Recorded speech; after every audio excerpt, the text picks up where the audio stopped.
On YouTube. Live on YouTube.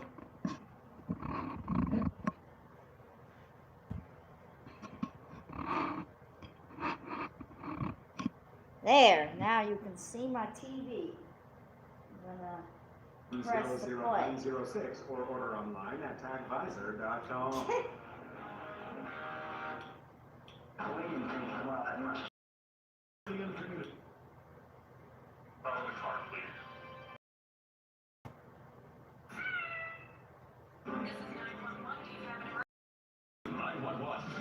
It was too close for comfort.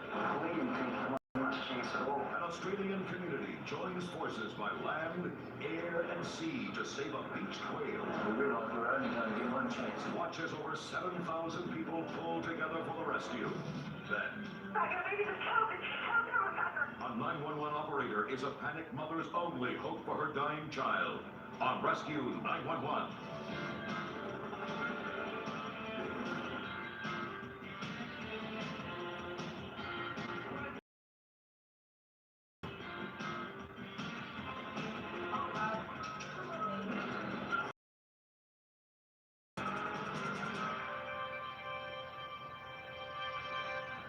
We begin along the north coast of Queensland, Australia, as tourists and local townsfolk were enjoying one of the area's magnificent beaches. Most of the footage in the story was taped as events unfolded, beginning on the afternoon of August 16th, 1991.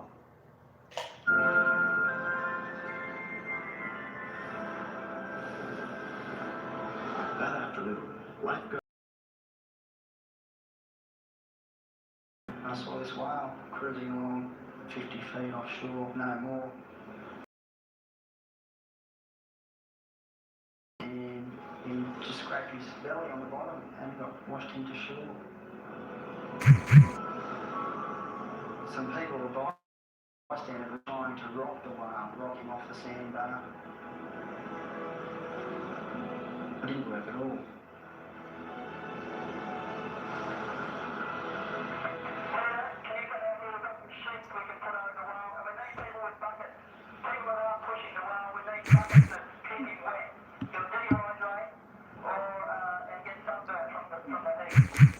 We didn't think the whale had much chance at all.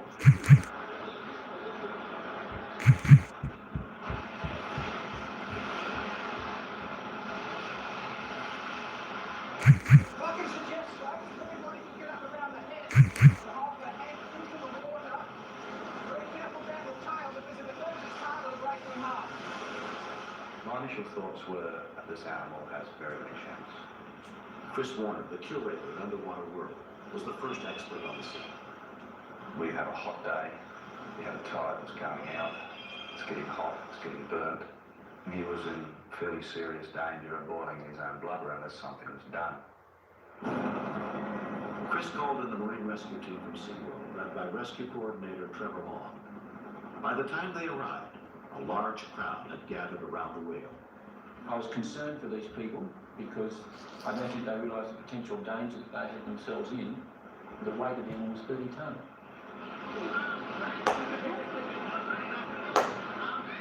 If the animal was to move its tail in a violent action, you've got 4 tonne of body mass that could break you or even kill you.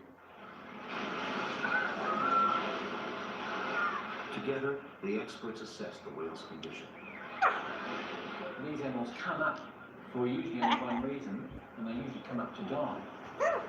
But they determined that this whale was healthy and might survive if they could get it back into open water.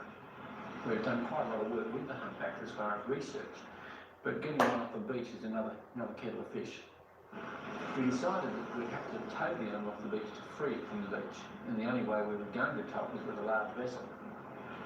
Trevor put in a call then to SeaWorld to ask for a 60-foot rescue and research vessel to start making its way up to Peregian Beach. The animal was tending to be pushed to the waves.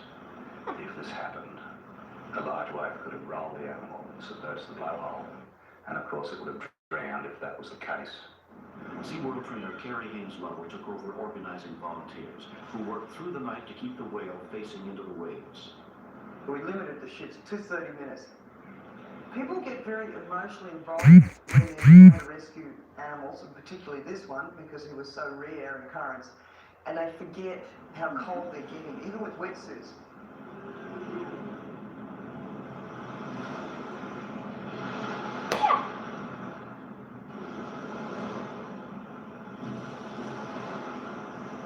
As volunteers fought to keep the whale alive, Trevor and Chris tried to design a sling that could pull the more than 30-ton mammal back out to sea. The sling had to be self-releasing, because if the animal had a mind to go where it wanted to go, it could have quite easily have sunk the seaworld boat that was towing it. You look lucky to have these straps here, Chris. I had never had any experience regarding the movement of an animal of this size off the beach. I'd had a bit of experience in moving large sharks, and I also have a background as an engineer, so I know a little bit about forces and lifting things and how to move things. We've got to get someone to get it off if we can. Yeah, that's a good idea. The next morning, Trevor and Chris brought the sling to the beach. It was quite a depressing sight. And the animal was completely surrounded by sand, there was no water there. The situation had become more desperate. The whale was certainly in worse shape than it was when we first arrived there the day before. Its breathing had become extremely laboured and almost seemed like it had given up the will to live. When we continued, We felt if we didn't get him off at that next midday tide, we would lose him. The heavy equipment that were there would be there to bury him, not to save him. MasterCard.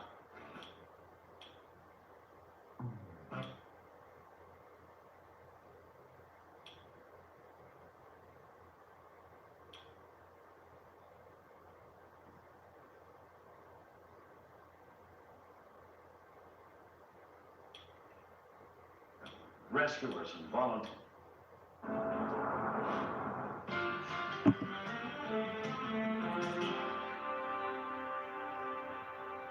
It had been more than 18 hours since the humpback whale had become stranded on the shores in Queensland, Australia. Rescuers and volunteers were doing all they could to free the 35-ton animal, but time was running out. Footage taped on August 17, 1991. We started to dig around the animal with just shovels. We needed bigger equipment. We attempted to build a sand wall which would allow wave action to dig a natural channel out past the animal. It was a race against time. It was amazing to see thousands of people there helping that one whale, and to think the fact that only a few years ago we were hunting these animals or hunting these whales in their thousands. You know, it's quite Now, Rescue 911 on network.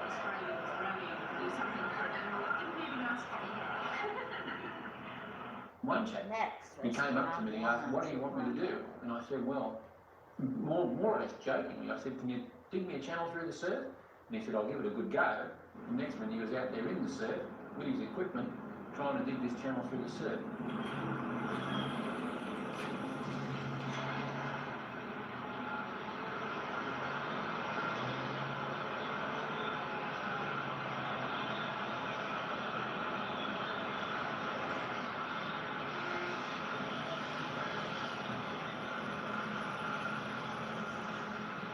This is what these guys actually do for a living. This wasn't a hobby for them. These machines were their livelihood, so they drowned. That was their livelihood.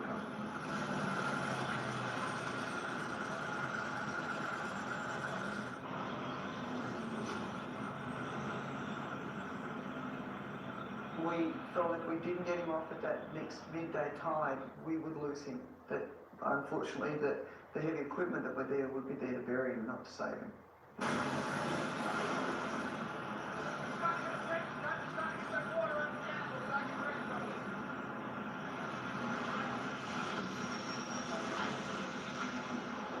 As the tide rose and the animal felt more water around its body, it started to become a little bit more active. It could have fought, it could have done a tremendous amount of damage to the people around it. And it could have jeopardised the whole operation, but it remained calm. I do think the animal knew that we were trying to help it.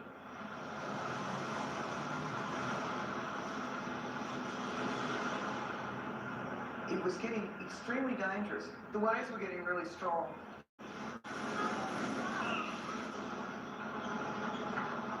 It was very dangerous for our boat as well. It was sitting out behind the breakers, and I can tell you I was glad I wasn't out there because it was rocking and rolling.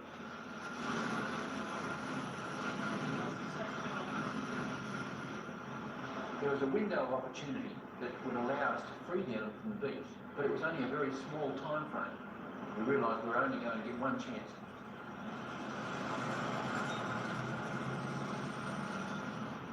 We had to go down and give these loops over the animal's pectoral fins.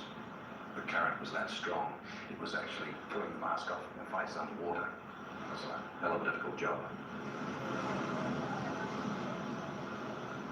Putting the loops over the pectoral fins is probably like putting a tight pair of jeans on while you're standing in a crowded moving bus.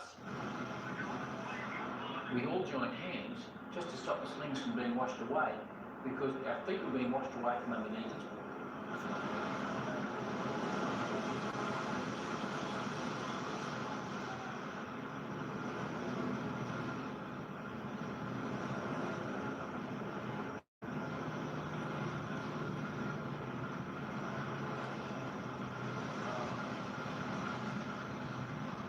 You're very anxious, you're emotional, you're keyed up.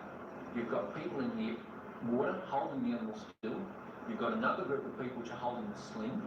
If this operation didn't work the first time, the animal was going to die. Can you hear me, C11? C11!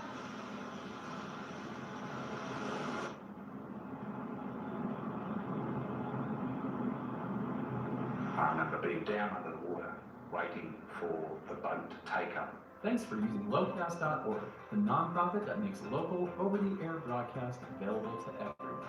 Just $5 each month covers the cost of delivering your local broadcast channels.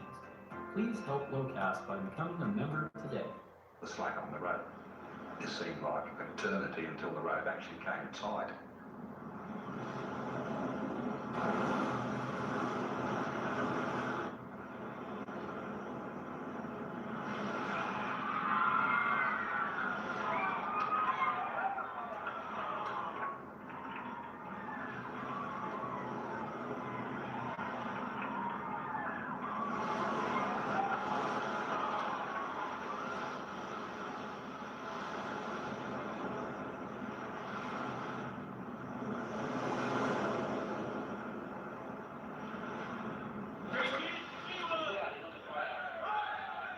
I find it very difficult to put into words what I felt at that time.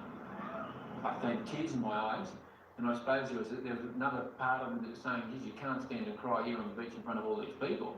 But that's what I felt like. I felt like going down on my knees. When 7,000 people cheer, you have to be moved by it.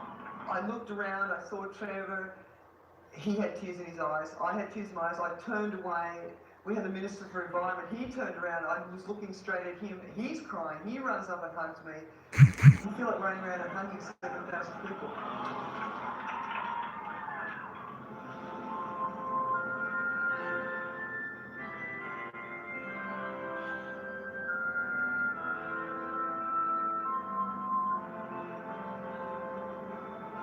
Once he got out there, he just took off, he swam past the boat. He just swam out of the swing and said, see you later guys, thanks very much. I'll see you next year.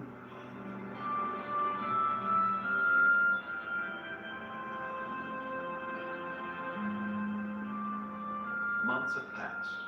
All the people who helped out that day are proud of what they worked together to accomplish. I don't believe that anywhere in the world there was an animal of this size and of this weight and this species which had ever been rescued before. It was a first. Oh, that was good, Splash. That was good. It was extremely rewarding just to be a part of it. One Splash. That's a girl, Splash. Good girl. Good. I don't want to see a whale stranded, I don't want to see any animal in distress. But Even to have though that this feeling is again an of awesome succeeding with a whale whole group of say, people, I think they were It's just a showing wonderful, dolphins wonderful at the end. everybody was a hero that day. It was the job well done, we'd all accomplished what we set out to do. we'd say our humpback whale.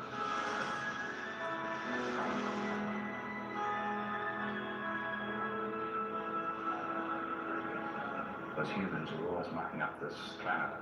It was a small thing we could do to undo the damage that mankind in general has done.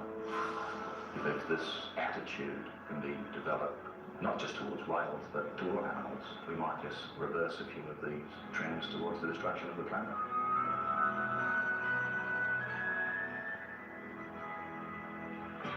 Next. There's not a feeling in the world to describe the terror that I was feeling. I thought I was going to lose her that day for sure. Call. Or related. I babysit. But on the after... Rescue 911, 9 a.m. and then most shot.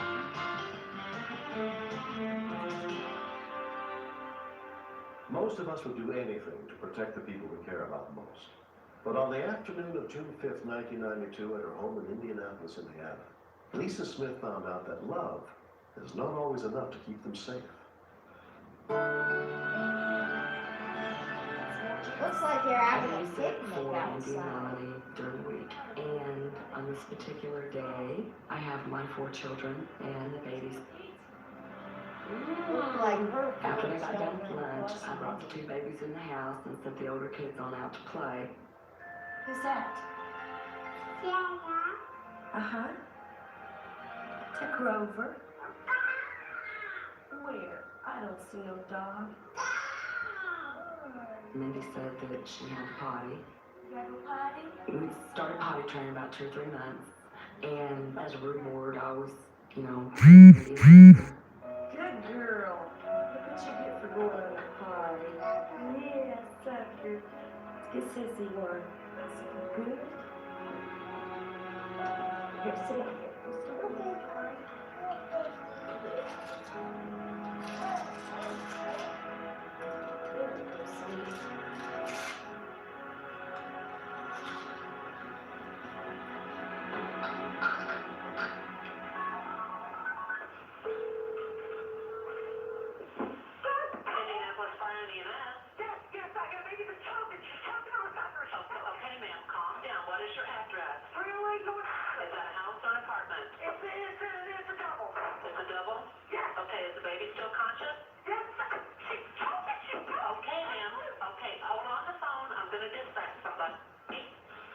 Carol Wash had been an Indianapolis Fire EMS dispatcher for 3 years. My insides were just going crazy. You have 4 to 6 minutes to do what you're going to do. And after that, it's real touchy. I'm going to tell you, let me get someone dispatched and on the way, okay? Stay on the phone. I had to tell her to hang on for a second while I got the units going. And I felt bad about that, but I thought, at least I've got help on the way in case I can't help her. Rescue Engine 12, child choking, 1412. Location 5000 East, 608 North. How is she breathing? Is she breathing normally? No, okay, calm down. Is she turning blue or anything? Okay, she's not able to cry or anything? Okay. There's not a feeling in the world to describe the terror that I was feeling. I felt like it was my fault. I loved her like she was just my own. And I thought I was going to lose her that day for sure. Okay. Just keep calm. You need to stay calm. It was the first time I was going to have to use the emergency medical dispatch cards, so I was nervous. Okay, what do you think she's choking on? A sucker. A sucker? Sucker, yes, she did it to a baby sucker. Okay. Okay, I'm going to tell you what to do for the baby, okay? Is she right there with you? Yes. Okay, remove the clothing from the baby's chest. Okay. Okay, pick her up. Yes. Turn the baby face down. Yes. So she's lying along your forearm. Is she small enough for that? Yes. Support her jaw in your hand. Okay, the bottom should be held between your elbow and hip. It's real nerve-wracking not to be able to see the person who's in trouble. You just have to take someone's word for it over the phone. And that's scary and dangerous. Okay, now you've got all that? You've got her in that position? Yes. Okay, tilt the baby with the head down slightly. Use the heel of your hand to strike her back 4 times, right between the shoulder blades.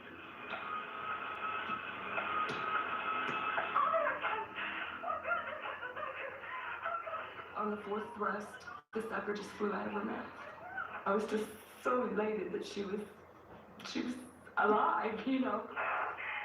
She's not choking? Did the sucker come up? Great, great. How is she doing now? Is she crying? She's just drooled. Is she getting any air? Can you see her chest rising? Yes.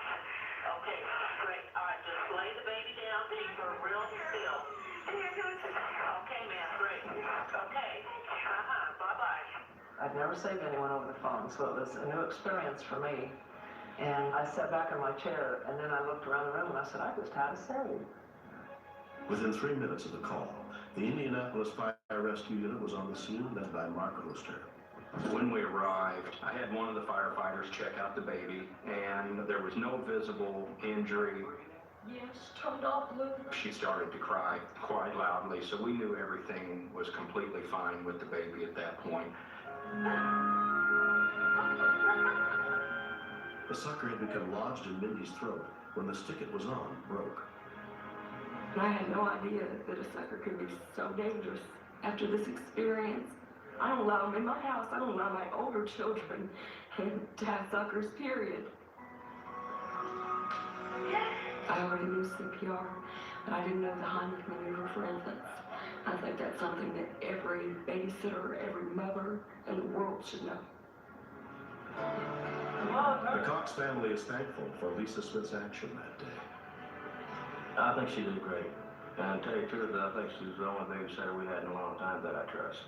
Why you did? If it wasn't for the 911 system and Carol Walsh, Mindy would not be here today. I love Mindy to death. She's the sweetest little girl, and just to see her out running around and playing and normal every day, it's a wonderful feeling. Give me a kiss, Mindy. Give me a kiss. Are you ready to do more? Get out and live your life covered. If you even customizes Covers the cost of delivery. A wail like nothing you've ever heard. a young child gets caught in the teeth of an escalator. I figured he was going to die right there in front of my eyes. Be there as a young man makes a heroic attempt to save a child being strangled by his own clothes. Then, a day on the cliffs turns deadly as a teen plummets over 100 feet to the rocks on Rescue 911.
It's the one show you can't afford to miss. Rescue 911.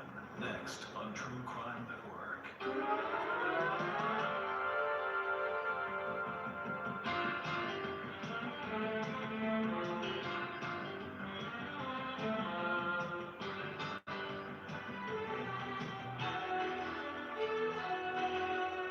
Mr. Shapiro, step out of the car, please. First responders jump into action. Rescue 911. Next. This is 911. Do you have an emergency? Today on Rescue 911. A South American cave diving nightmare continues. And the bottom of my heart, I thought that he was gone. Be there as rescue specialists are flown in from the United States. We thought that it was completely unrealistic that he would be alive. To find a man trapped for more than 72 hours. Then, Sir, are you okay? Response me. passengers attempt to save a choking man by performing an onboard operation on Rescue 911.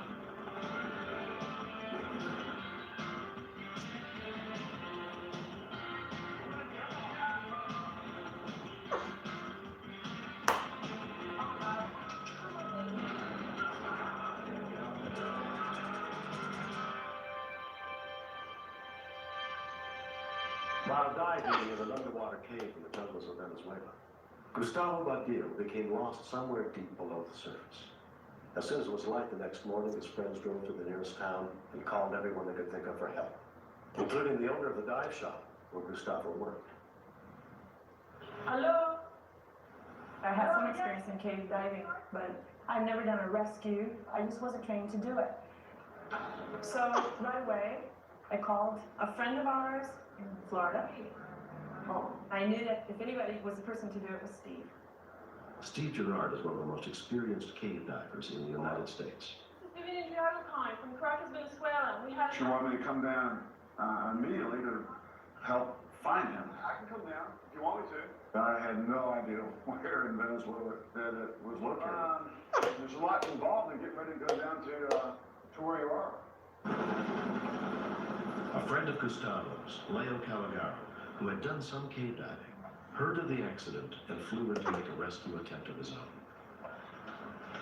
When I saw him, I hugged Leo and started crying because for me it was my last hope.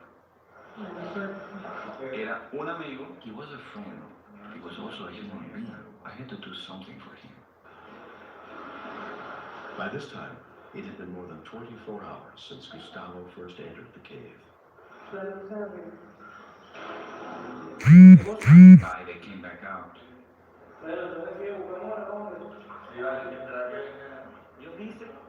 They said they cannot enter. They didn't have the right equipment, and they didn't want to make the same mistake.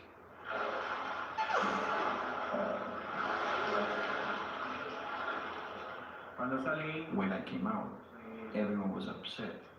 Everyone. Marilena, it's mejor. I told Marilena it's best if you leave, because tomorrow when they come, they may pull out a corpse. Puede salir un cadáver. So I took all Gustavo's belongings. I left his jacket because it's gonna be very cold, and his chocolate bar. He always had one after he dies.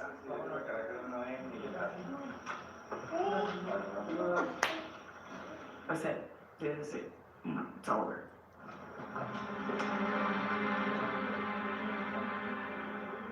When we continue. Now we're into almost 36 hours if the man's missing. We thought that it was...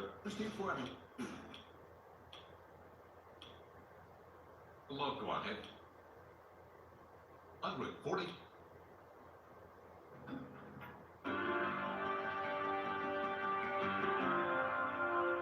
Divers trapped in an undersea cave, surgery at $35,000. We've had over So this 325 guy, fatalities they in used Florida a alone. Swiss Army knife Steve to had convinced his rescue friend, him John on the Orozzi, plane. a specialist in diving river caves like Acarite, to go with him to South America.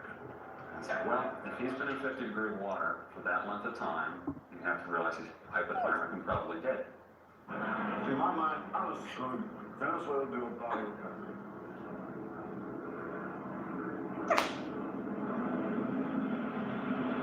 The trip from Florida was 1,500 miles by air and land. By the time Steve and John arrived at the cave, it was 7 o'clock on the morning of the third day. Mis compañeros y yo, por supuesto, my friends and I, we moved as fast as possible to help them get the equipment down. No sabíamos si llorar. We didn't know whether to cry or laugh or what, because we felt that salvation had come.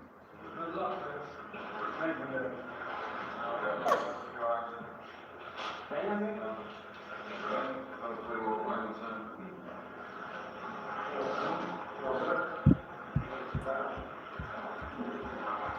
one last thing I said to the crowd was, well, let's hope for a happy ending.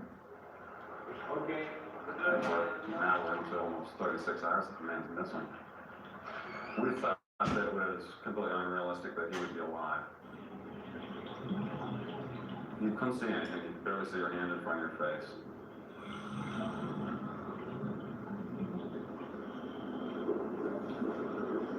We could have been inches away. We could have passed the body 6 times and never even seen it.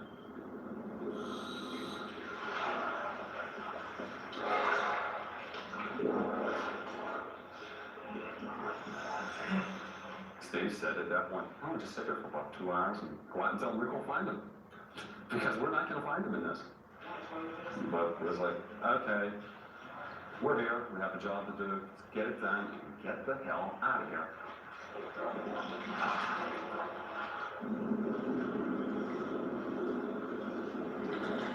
I felt like I had made a left-hand turn. You can't see, it's just a feeling you have.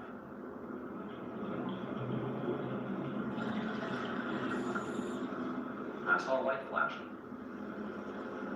And I went, oh, you dumb shit, you just swim around in a circle and you're coming right back up on stage. So I popped my head up and I said, yeah, Steve, what? All I see is this person stumbling towards me. At that point, the victim had already grabbed me and was hugging me. See? He was realizing that this was not a dream. We started doing a lot of high-fiving, and it was like, I can't believe it. He's alive. I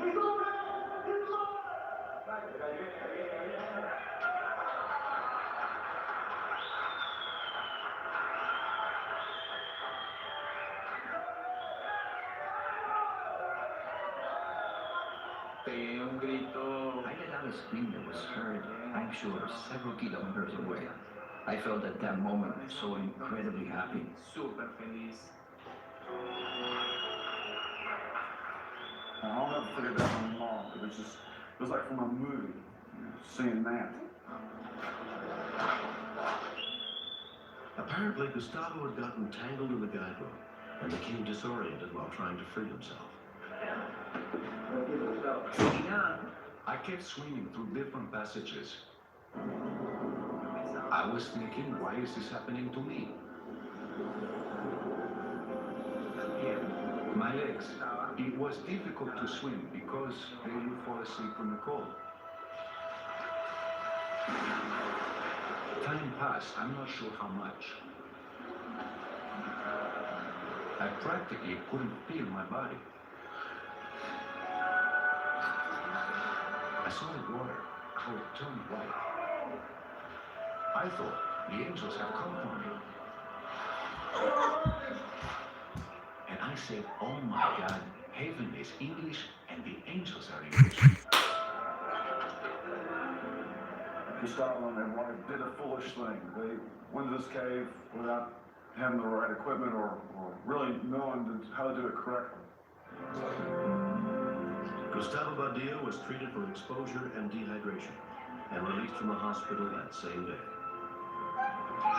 1 year later, he and Maria Elena were married. Looks like they're swimming in a pool with their little boy. I have problems with Maria Elena because she suffered a lot with this, and she's very much afraid of all my expeditions. Gustavo likes to go to the mountains, to the beach, motorcycle rides, many places that I've never been because I've been very city-type person. But I love him a lot. He loves my son, and as long as I can, God gives us life. I hope we'll be together. Probably have a backyard or something. That's Gustavo plans to return one day to explore the mysteries of Acarete, but only after becoming certified in cave diving. Anyone that wants to go there, you have to tell them how dangerous that adventure could be. I think there's doses of inexperience in all this. It's good to be brave, but it's good to to think about what you're doing. Que Steve y John. That Steve and John would come down from the United States and want to rescue me without even knowing me. I think that that's a miracle. Gracias a Dios vinieron los ángeles. Thank God the angels came and they saved me. Next. I think they had an interpreter for the guy, because the guy was It foreign. was totally airway obstruction. Today, for management, You know, the guy on the plane that was saved by the Swiss Army knife, he's dead now. Because I looked it up on YouTube. No, I looked it up not on YouTube. I looked it up on the internet. At all. So even though he survived his injury on the plane, he was elderly when it happened. So he did pass away. On May 28, 1990, more than 100 passengers boarded a plane bound for San Antonio, Texas, and settled in for what they thought would be a pleasant trip. But less than halfway through the flight, at 35,000 feet above the ground, all that would suddenly change.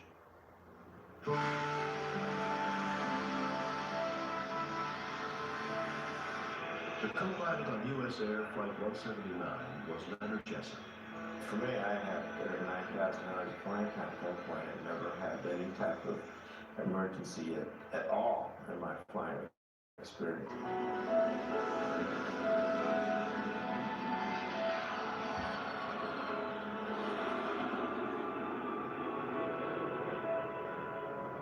We were westbound en route to San Antonio.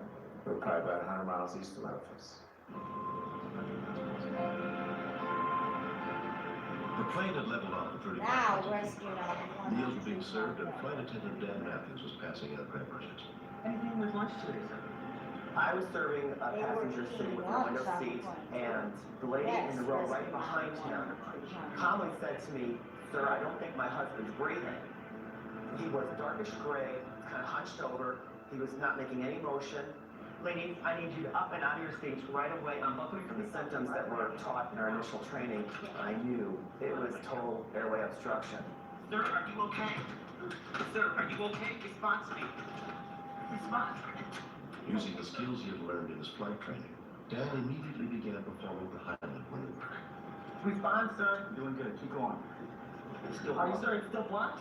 It's still blocked. The abdominal thrusts were not working because I could not get him up high enough to get the force. So I started doing chest compressions. Look, keep going. Doing good. Is it coming out? It's not coming out yet. I'm not quite sure I could say he was dead or alive at that point, but I knew we better get on the ground or we better get something done here right away. The victim's 79-year-old wife had been sitting next to him. Happened so suddenly, and before I knew what was The happening, victim's the wife stewards is took me probably away, dead so now that too. didn't realize it was But as serious I as looked it it up was. on the internet. The guy that was saved by the Swiss First-class Army flight knife attendant Mike Sullivan passed notified away. the captain and the If you co-pilot. look up there was a rescue medical number one emergency on board. famine, you can find information. and non-responsive. We're not at liberty to leave the cockpit, so medical emergency is left up more to the discretion of the flight attendants. Let us know when you get out. Keep us updated. Will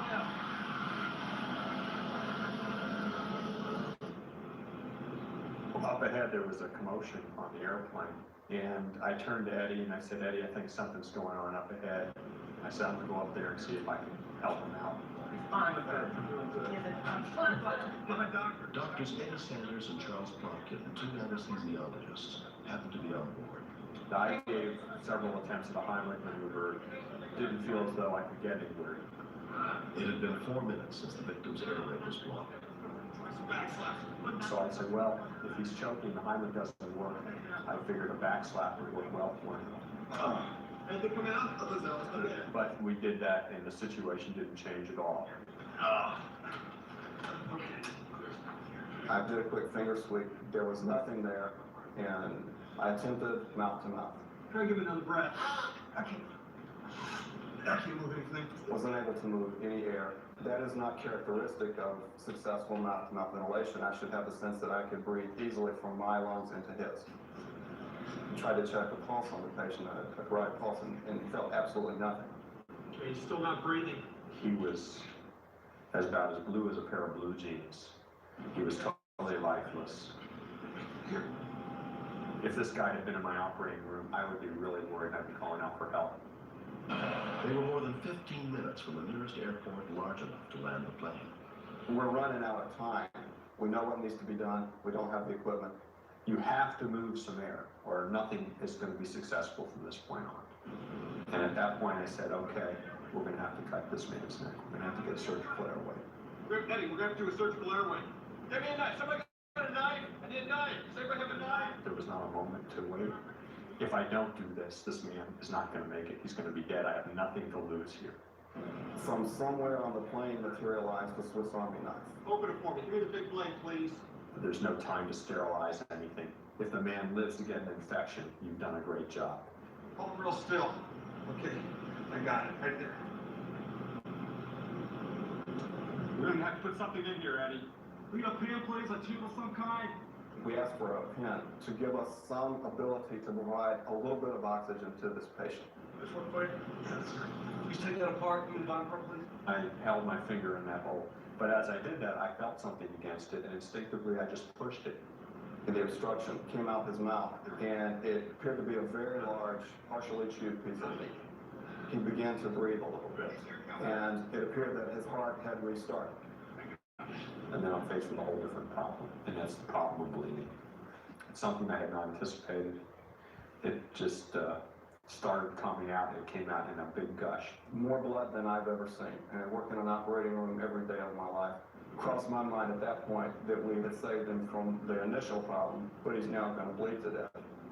We needed to land the plane right then. Ladies and gentlemen, we have a medical emergency on board, and at this time we're going to need your cooperation because we're going to be diverting and landing in Memphis. And I'm used to dealing with airway problems, but I'm not used to dealing with bleeding problems. The only way I know to stop bleeding is to put pressure on it. And I realized that maybe if I squeezed around the loose skin that's in the neck area here and bring it together around the pen cap, then I could at least put pressure on whatever was bleeding. The gentleman at that point began to flail around a little bit, to move, to fight. My concern is going to stand up and probably rip everything out of his neck. It literally took both of us to try to keep him from moving. So please lie still for us.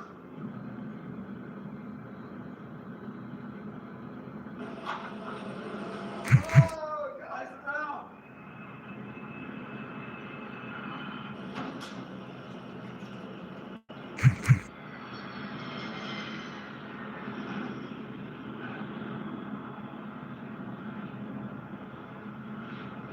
He was starting to regain almost his normal color. And we actually got him to squeeze my hand to come in. And that's all I wanted. That means the brain is working. When the plane got to a stop, by that time, the door was open and there was an ambulance there. Paramedics packaged the 89-year-old victim for transport to the hospital.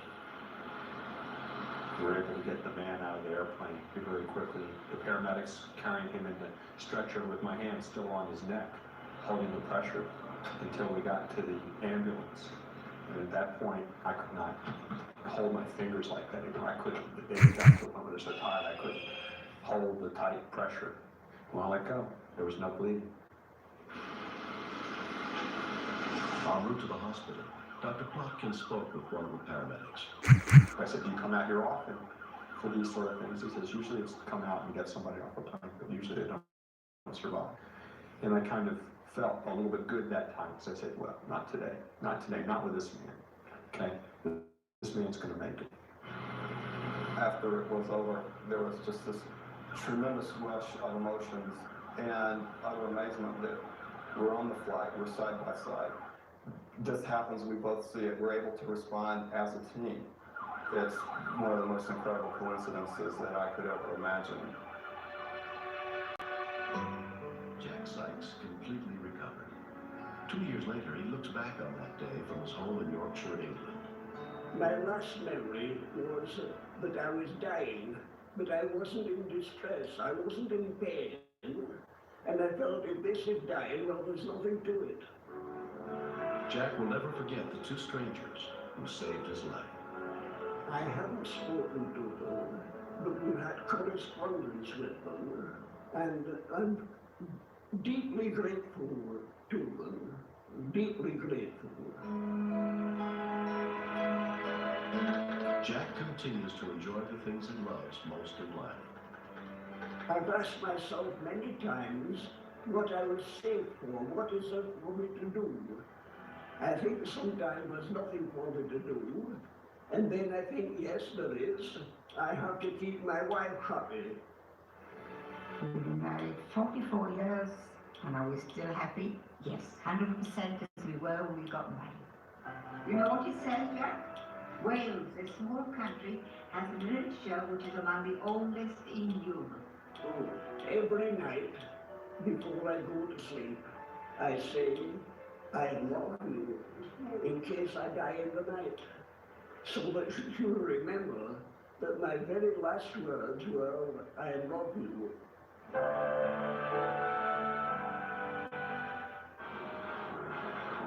Everybody has a... No, I don't want. On Newstead night.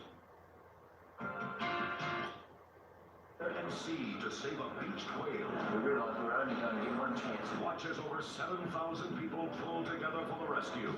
Then, a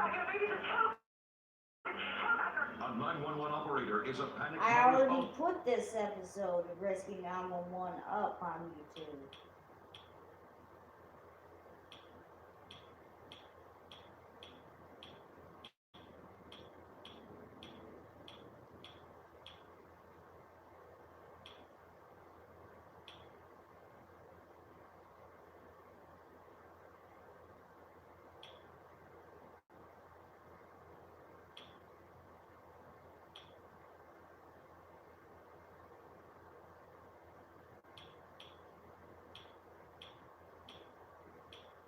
I think I'll do escalator trap sport.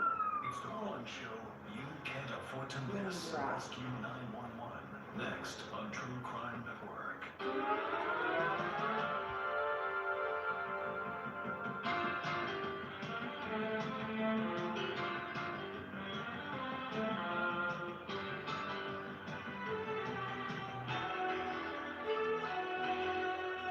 Mr. Bureau, step out of the car, please.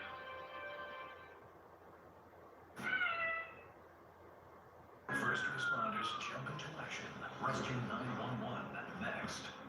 WFAA Today 893. on Rescue Dallas, 911, Texas. a step too far. I heard a word like nothing you've ever heard. A young child gets caught in the teeth of an escalator. I figured he was gonna die right there in front of my eyes. Be there as a young man makes a heroic attempt to save a child being strangled by his own clothes. Then, a day on the cliffs turns deadly as a teen plummets over 100 feet to the rocks on Rescue 911.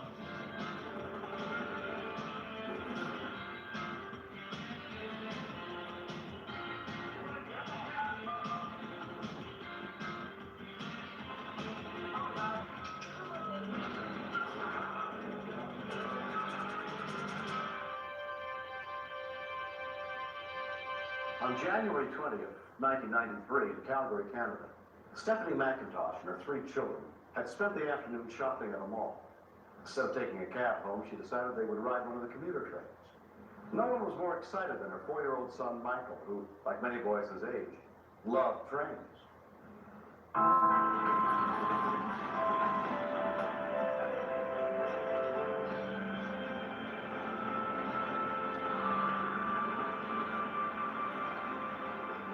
When we got into the C train station, I tried phoning home.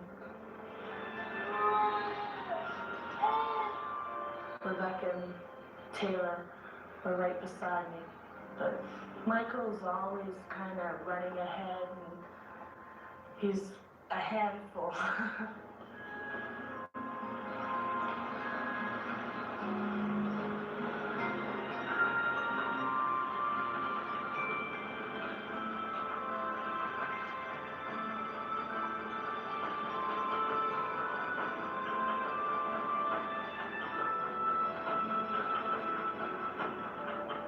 guess I was kind of having a rough day, but I kind of got a little upset when I was on the phone.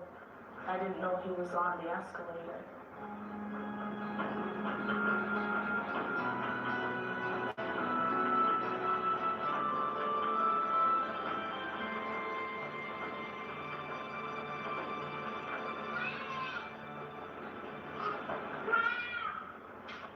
When we continue. Red and white stuff started coming out of his mouth, and that's when I really started freaking out because I figured he was going to die right there in front of my eyes. I would have called yes. What sooner? One thing many child safety experts recommend is a family code word. This is a word that is only known by the child and parents. Use this code word in case you need to send someone else to pick up your child. Children are told that they never should go with an adult, either stranger or someone they know, unless that person knows the family code word. Be sure your child knows never to share this word with anyone unless you're present. It's the best way to be aware and be safe. Be safe.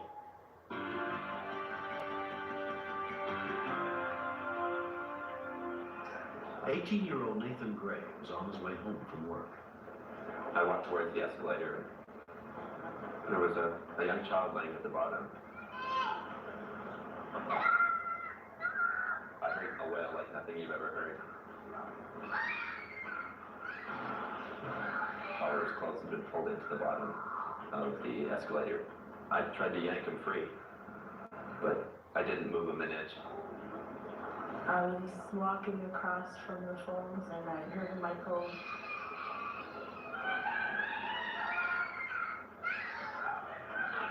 when I got down there, his arm was caught in and it was cutting off his circulation. It was cinching his clothes tighter and tighter around him. It was starting to choke him, but I didn't know where the emergency stop buttons are. Shut it off! Billy, shut it off!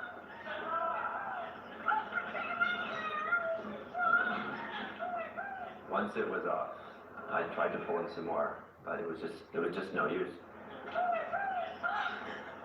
He was still choking and this blood and white stuff started coming out of his mouth, and that's when I really started freaking out because I figured he was going to die right there in front of my eyes. The call to the emergency 911 center was transferred to EMS dispatcher Don Pavino. Calgary dispatch. Hello? I'm waiting for one. Like, you came to the convenience store? Okay, what? My boy has fallen down. Like, I can't breathe properly, but the mother is crying. Is he conscious or breathing? I don't know. I'm upstairs and the lady is downstairs. Okay. When did this happen? I could tell that there was something quite serious going on by all the background noise. But exactly what, I didn't know. Medic 22, respond, Bravo.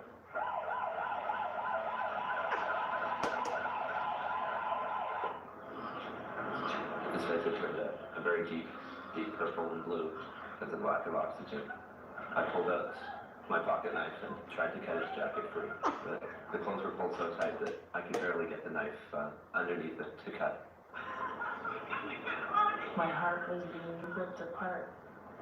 And then he just went like into a cold stare, and I just kept telling him like, Michael, Mommy's here, and it was just cold. James Hilson also stopped to help. He wasn't breathing. And I thought maybe he was dead. I wasn't making any headway at all, so I handed the knife over to James. I heard somebody say they needed someone to talk to the 911 operator. Hello, ma'am? Hello? Yes, with the Randall Street train station. I spoke to him. I got his clothes cut and the escalator at the bottom. He's all wrapped up. We're trying to cut him free, but he's not breathing right now. Okay, he's not breathing. Now, is he conscious? Conscious at all, is he?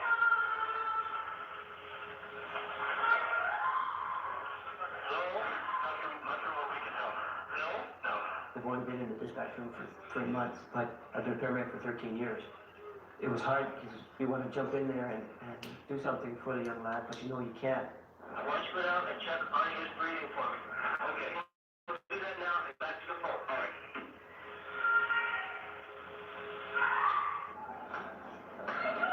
As soon as I cut the shirt, I And the waistband of his pants, that's when he started screaming, yelling.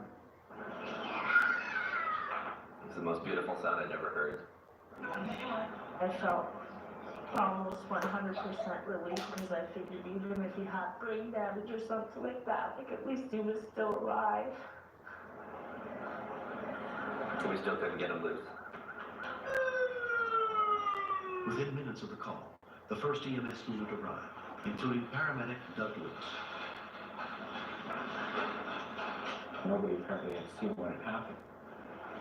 My first feeling when I saw Michael was how anybody could get trapped the way he was. He had what they call petechial hemorrhaging, these little blood spots of solid all over his face, which is an indication of severe suffocation. His right arm was twisted and had to cut the sleeve out from underneath the plate because his hand was turning blue, losing circulation in there. Mask on your face. Good. Yeah, boy. Deep breath. Yeah. A unit from the Calgary Fire Department, led by Captain Ray Ross, arrived with equipment needed to try to free the boy. It looked like part of his body could have been pulled into the escalator pull plates. He was in a great deal of pain. I was able to comfort him and let him know that staying is not going to hurt you anymore. We're going to help you. We're just about done, and these firefighters are behind you. They're gonna get you free from here, okay? You understand that? There was so much material and skin underneath the stairs and the plates that it made it difficult to unloosen the screws. Okay. Okay. We'll get somebody for C-spot here. As we were ready to take him off the escalator, we were able to have a really good look at the extent of his injury. He had a complete fracture of his arm, which was twisted around, and pinching marks on his left arm and down his left side from shoulders to hips. We felt that after all that had happened to him, he was a very lucky boy to get away with the injuries that he did. 4-year-old Michael McIntosh was taken to Alberta Children's Hospital, where he was treated for a severely broken arm and examined for possible lung damage from the strangulation. One of the first people to visit him was Nathan Gray. The only image that really I remember is when he was, I guess it was just before, when he lost consciousness, he was blue in his eyes, he was just saying, "Help me." Nathan is 18 years old and he's got a pretty good head on his shoulders for doing what he did.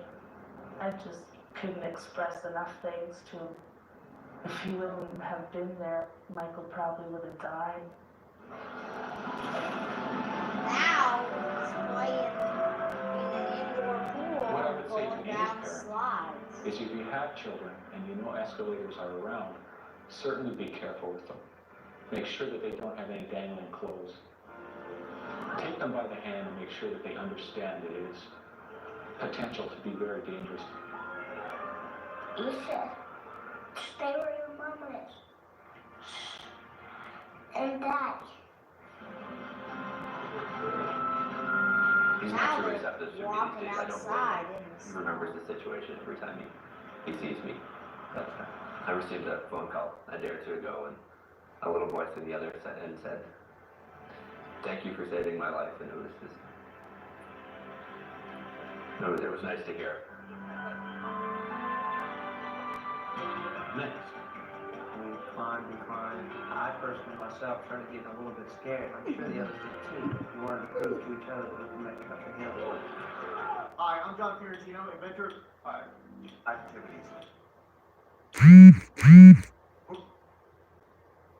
I like of Malibu.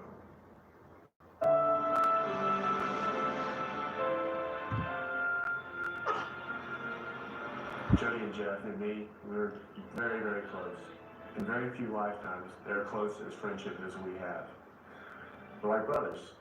Let's go for a swim, guys. No way. On that water. Hey, what do you guys think about this? We're on the beach, and we see this cliff. and it's incredible. And we decide, it's there, let's climb it. Watch the sand on your feet. Ed went up first. He's a very, very lanky and strong person. And then I went up because Jody had decided that because I was shorter than he was and he was stronger than myself, he would stay behind to make sure I didn't fall.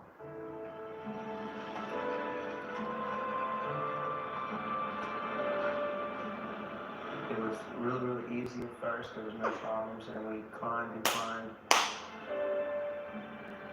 About halfway up, we saw that it was getting very, very, very steep. Very steep. I personally myself started getting a little bit scared. I'm sure the others did too, but we were men, you know. Good job, Jody. We wanted to prove to each other that we could make it up the hill.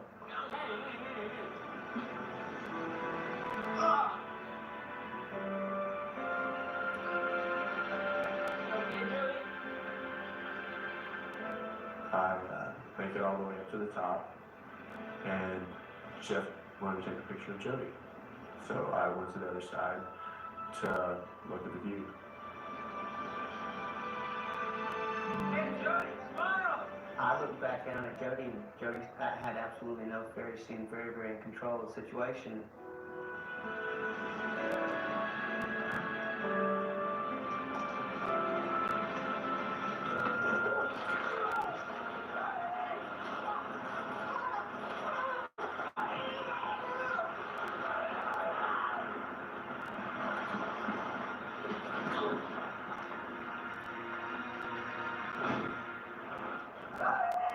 I've never heard Jeff yell like that before. He yelled to me, go get help, Jody had fallen. I ran over to him and I realized that he was going to be in serious trouble. Hold on, Glenn. You're going to be okay. At first, I just didn't want to touch him. I didn't know if his back was broken or his neck was broken, but he was having a lot of trouble breathing. Oh, man. Everyone get help. I put my hand on the back of his head in order to try and gently shift it so that he would be more able to breathe. When I did so, my whole hand collapsed into his head. My fingers were actually in his brains.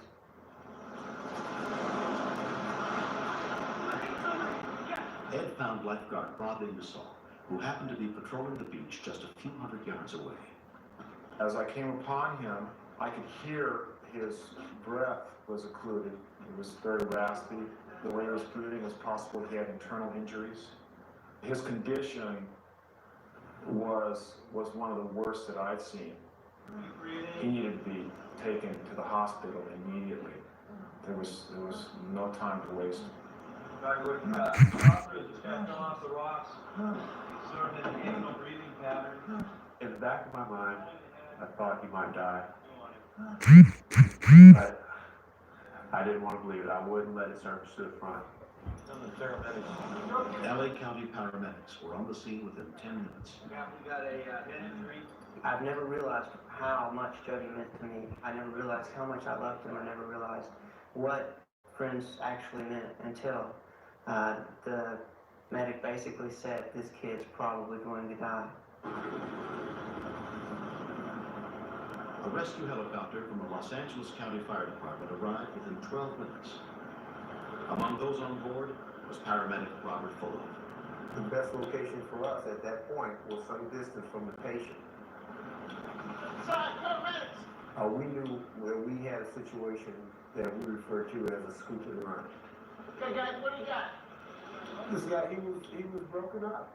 And that meant that as soon as we could get the patient secured, we were going to begin rapid transport.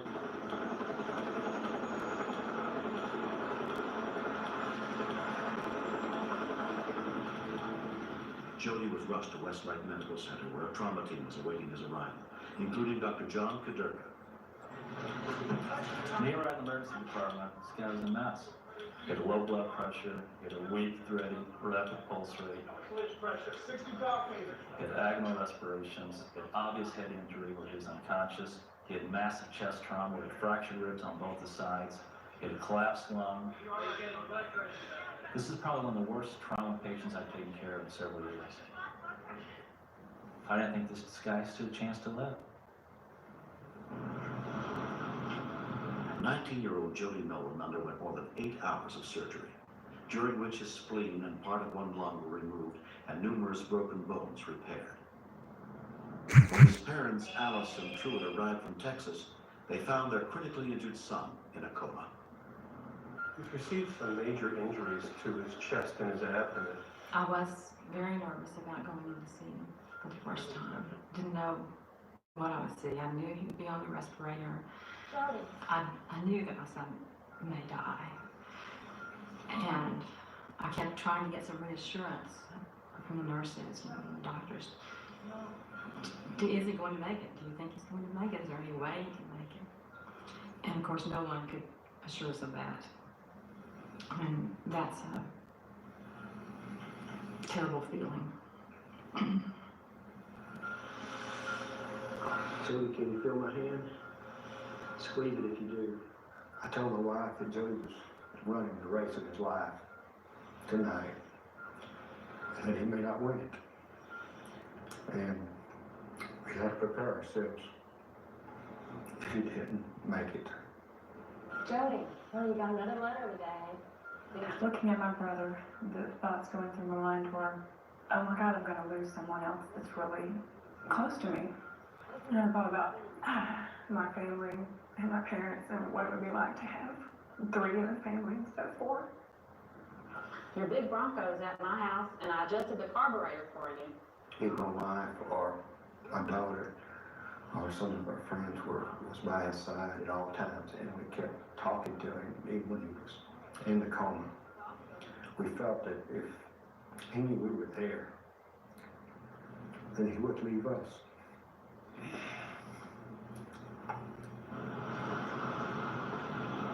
The first time I really remember him starting to come out of the coma was a very exciting moment. Can you hear me, Jody? Excuse me.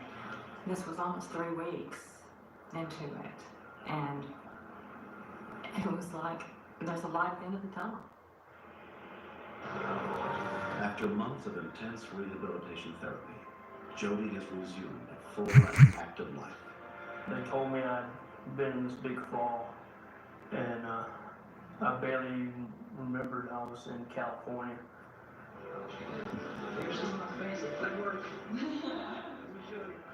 I think Jody was an inspiration to people in the rehabilitation center because he gave it 100%. He would always do more than he was asked of him to do. And he did it in a cheerful manner most of the time. Several years have passed since the accident. The 3 friends are still close. When I see Jody today, it's absolutely astonishing. Looks like they're playing taekwondo. I don't think there's anything wrong with him now. In fact, before I'd always thought, you know, he had something lacking up there, but no, there's nothing wrong with him now. Absolutely nothing. In fact, he's more mentally aware now than I've ever seen him.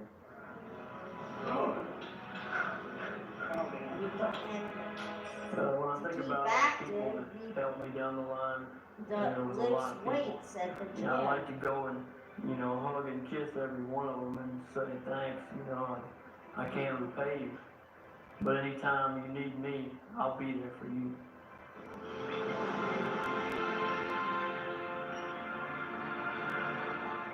Three years after the accident, I went back to Point Doom.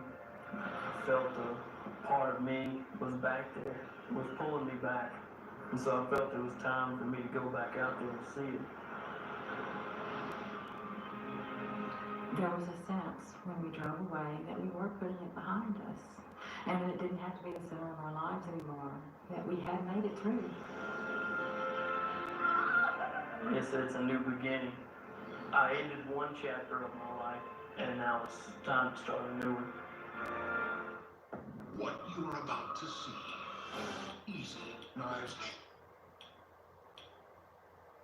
It's a posh island resort. They were bringing the people from the roof down onto the beach. Witness the heroic efforts of rescuers as they risk their lives to save others. The smoke got very thick. And feel the pain of loved ones separated by the flames. I was scared of never seeing my parents again and my friends. On Rescue 911. Lives.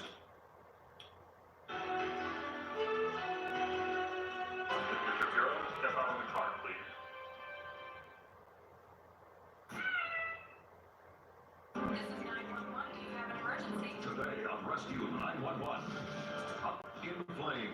I couldn't see the first 2 floors of the hotel. A toxic blaze engulfs a posh island resort. They were bringing the people from the roof down onto the beach. Witness the heroic efforts of rescuers as they risk their lives to save others. The smoke got very thick. And feel the pain of loved ones separated by the flames. I was scared of never seeing my parents again and my friends. On Rescue 911.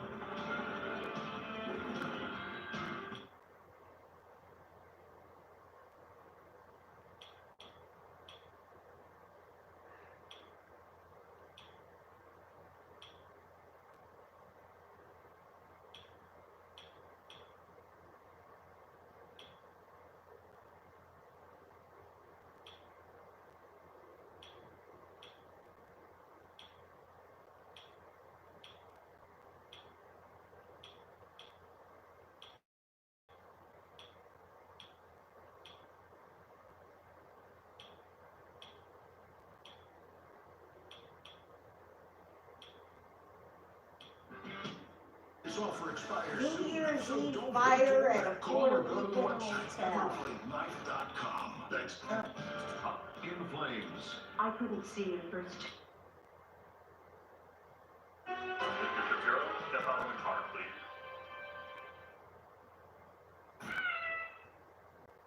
This is 911. Do you have an emergency? Today on Rescue 911. Up in flames. I couldn't see the first 2 floors of the hotel. A toxic blaze engulfs a posh island resort. They were bringing the people from the roof down onto the beach. Witness the heroic efforts of rescuers as they risk their lives to save others. The smoke got very thick. And feel the pain of loved ones separated by the flames. I was scared of never seeing my parents again and my friends. On Rescue 911.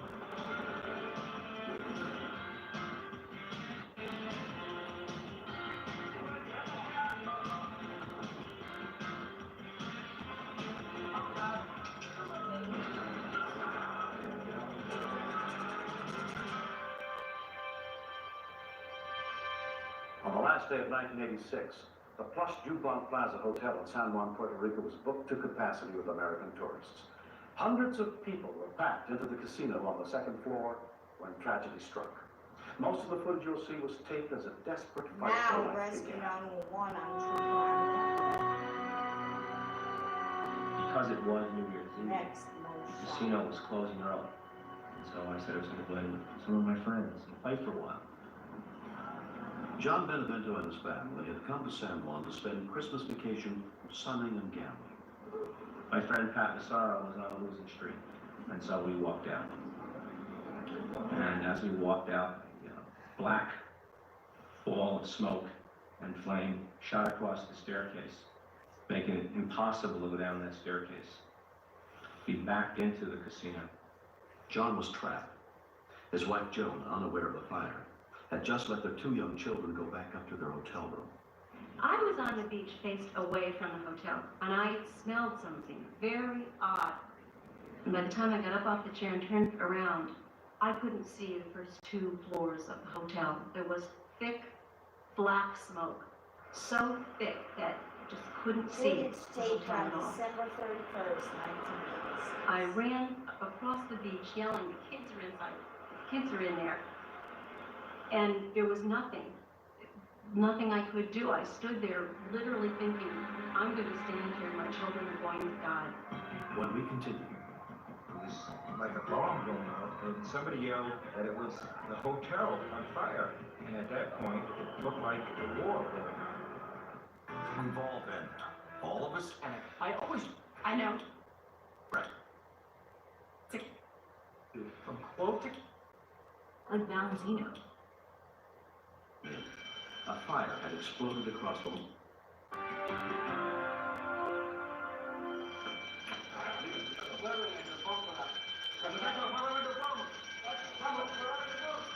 Around 3:40 p.m., the calls for help began to come in. A fire had exploded across the lower floors of the Jubon Plaza, blocking all exits. Hundreds of guests and workers were trapped, including more than 300 in the crowded casino. In a short period of time, the casino turned into a mob scene. Chaos, people on fire, screaming. Blackjack table stools were starting to fly through the windows. People were tossing them out the windows. see if they could break them. Bodies, people were starting to fling themselves through the windows. So that's when I decided to go out the window. When I landed on the cement, the fire just roared, and when I looked up, everybody was on fire. 14 fire trucks, more than 100 firefighters, and 35 ambulances responded to the scene. The front side of the entrance of this hotel was so big, which prevented our ladder truck to reach no higher than the first or second story. That limited us very greatly. When Puerto Rico's interagency disaster coordinator, Ephraim Amott, arrived on the scene, the fire was burning out of control. The heavy smoke that was coming out of the hotel was a nauseous and toxic smoke, so toxic that people can die just by having 2 or 3 respirations. Flames all the way up the wall, up to the 6th or 7th floor. There's a lot of people still in the building, yelling for help. Linda and Michael Wolf had left their 2 teenage daughters by the hotel pool just before the fire broke out. We were in a store and I started smelling smoke. We couldn't understand what it was. We didn't know what it was. And somebody yelled that it was the hotel on fire. We ran as fast as our feet would carry us back to the hotel. And at that point, it looked like a war going on.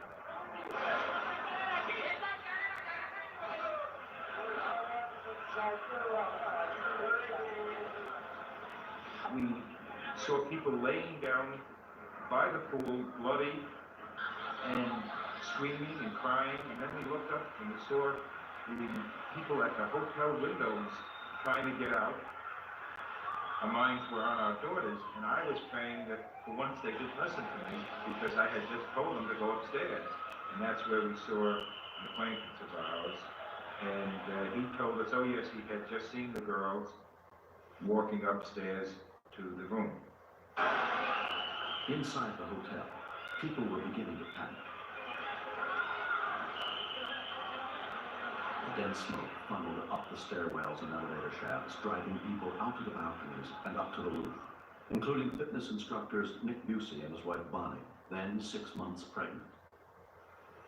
When we got to the penthouse, we were just hoping to find a way out, to get fresh air.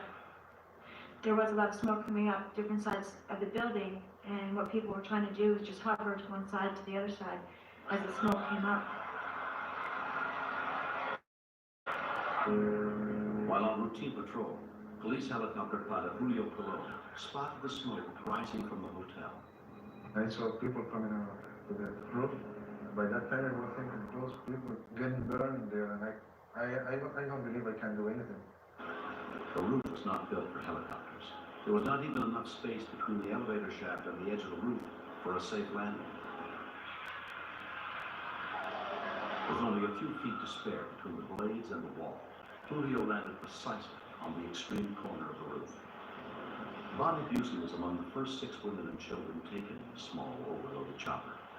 But with people streaming up to the penthouse at an alarming rate, it would take all night to get them down, and they might not have that much time. I started calling for help. Private charter pilot Pat Walters heard the call. He too began airlifting people off the roof. We have smoke coming up, possible visibility being obscured. We have heat thermals coming up, possibly making it a very shaky approach. If you crash, you're going to crash down on the people that are around the fire. You're not going to get far enough away. You're going to go straight down like a rock.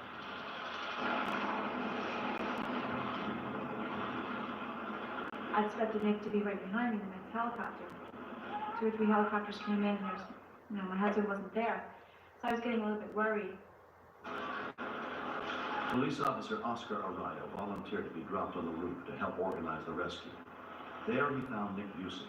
I saw a guy pulling people from the balcony to the top of the roof and said to him, I need you to help because I was alone and we have too many people up there.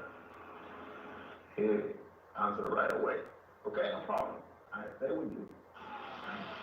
He go back and stay pulling people from the balcony to the top of the roof.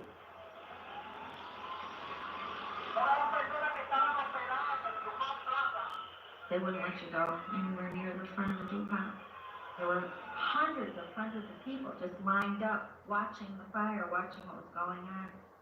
I would just beside myself how I can go on without my daughters, not knowing whether they were alive or dead.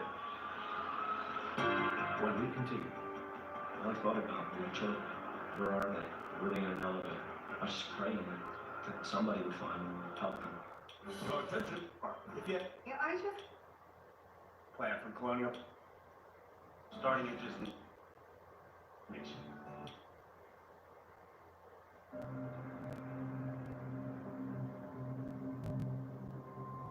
Most shocking, most shocking, most shocking.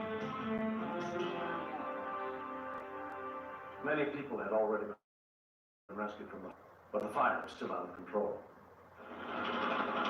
On the streets below the hotel, Joan Footage Benevento waited, taped on hoping December that her husband 31st. and their children were still alive. The injured were brought to a makeshift triage area near the hotel pool. Most of the victims had respiratory problems because of the smoke. Fractures or some kind of burns. Among the wounded on the pool lounge chairs, Joan Benevento found her husband John. Both his legs had been broken when he jumped from the casino window and fell 15 feet to the roof below. By the time I arrived, he had been told that the kids were inside, and he was just yelling, "God won't take my kids. God, please don't take my kids." He was just beside himself, and I think having to deal with him and trying to get him calmed down helped me at least start to move and think again. I saw people being brought down ladders from balcony to balcony. From where I was standing at times, they were small people, and maybe that's them. But as I would watch, it wasn't. And I did not see them at all. National Guard Colonel Jose Maldonado was the third chopper pilot on the scene. Our blades were just simply too large to land on top of the building, so what we did is we hovered next to the building, placed the helicopter with one skid on the side of the building, and people jumped onto our helicopter.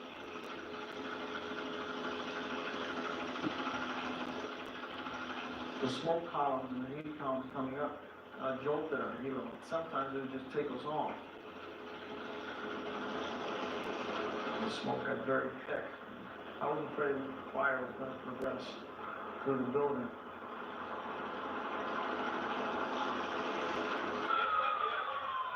We stood behind the barriers, and it was probably the longest hour that we've ever spent. And I happened to just focus my eyes on two girls coming down out of the room. When they were just 3/4 of the way down, it just hit me that it was them. And at that point, there was no barrier that could stop us. We just tore in, we jumped over the barrier, and we ran over.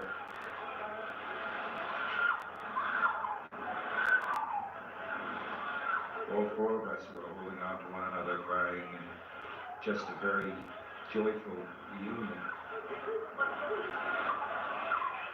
And it was just something that will never, ever go from our mind. Sandy and Jody Wolf were taken to a nearby hospital and treated for smoke inhalation. Hospitals all over the city were receiving casualties from the fire. It was totally helplessness for me, not to be able to get up. All I thought about for hours were my children. Where are they? Were they upstairs? Were they in an elevator? I was just praying that somebody would find them and help them. Someone from our group told me that they were bringing the people from the roof down onto the beach. So I went right away back down to where the helicopter was coming in. And I think my heart sank because they were all adults. And my thought was, the children would have come down first. If my kids had been up there, they would have been brought down. They weren't on the beach. And then I really didn't know where to turn. By sundown, 8 choppers were involved in the rescue efforts. But it would soon be dark, and Bonnie Busey had still not heard from her husband, Nick. Hours were going by and hours were going by, and, there was no Nick. At the beginning of the fire, my biggest concern was me being pregnant and an unborn child. When I didn't see Nick for a long time, then I think my concern was for him.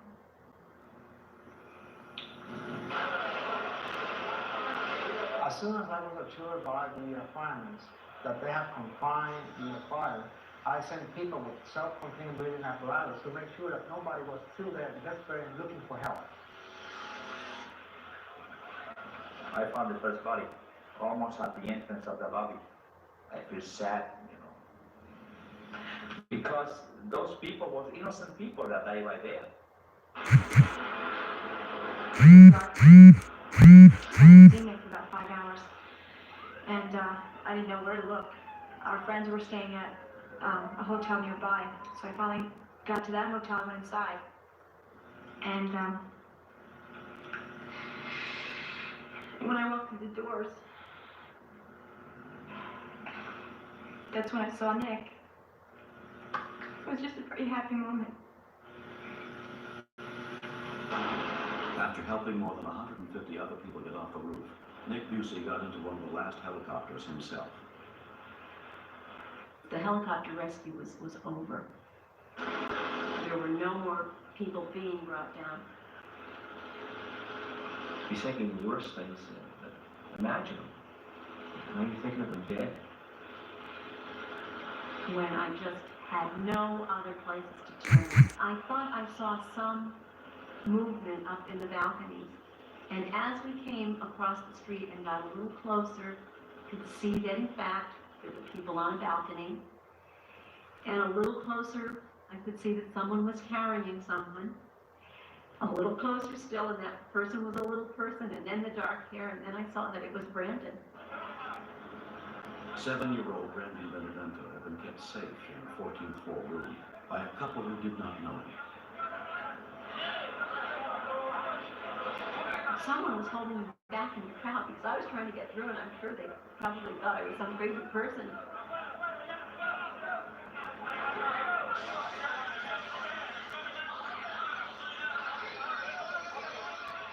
I could see he was okay.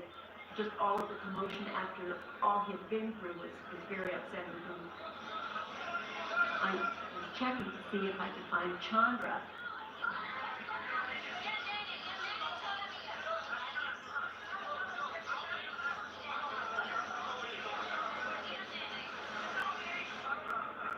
Within minutes, 10-year-old Chandra was put into the arms of a waiting friend.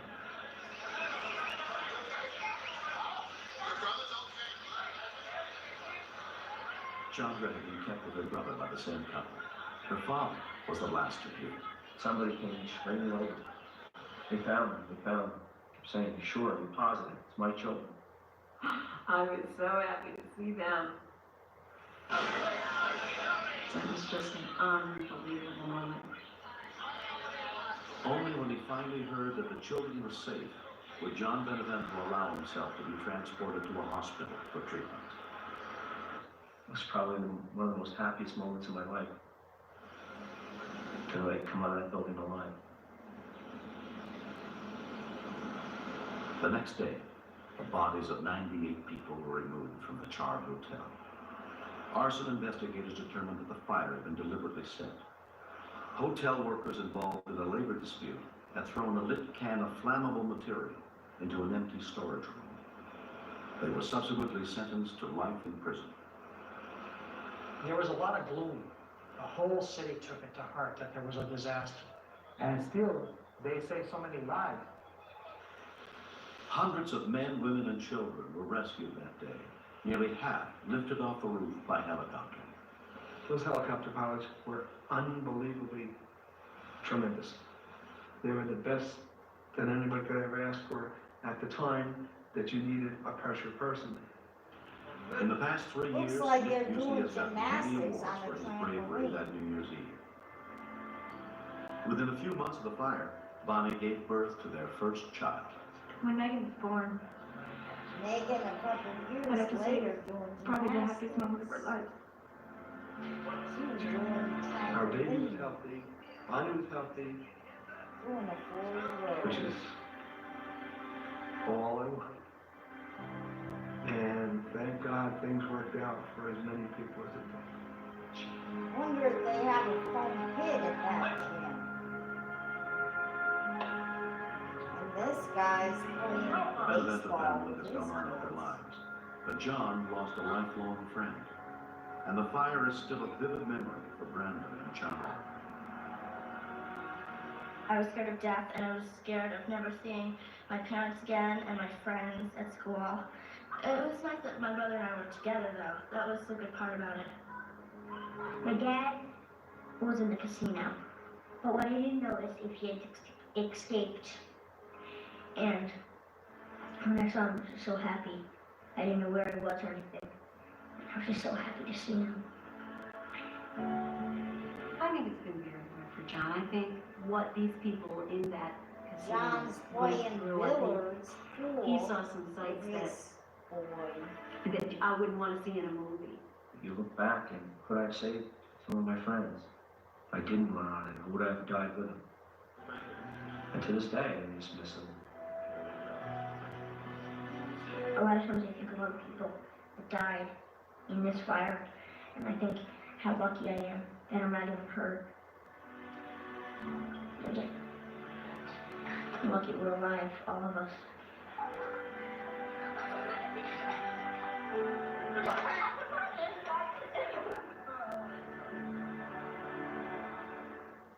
This is what my face looked like before I started using Curology. Can't I lose one? Isn't easy if you... Hunters with Criminal. I'm William Shatner.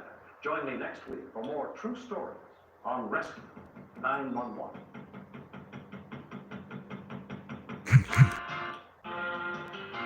Fist flying free-for-all. Plus,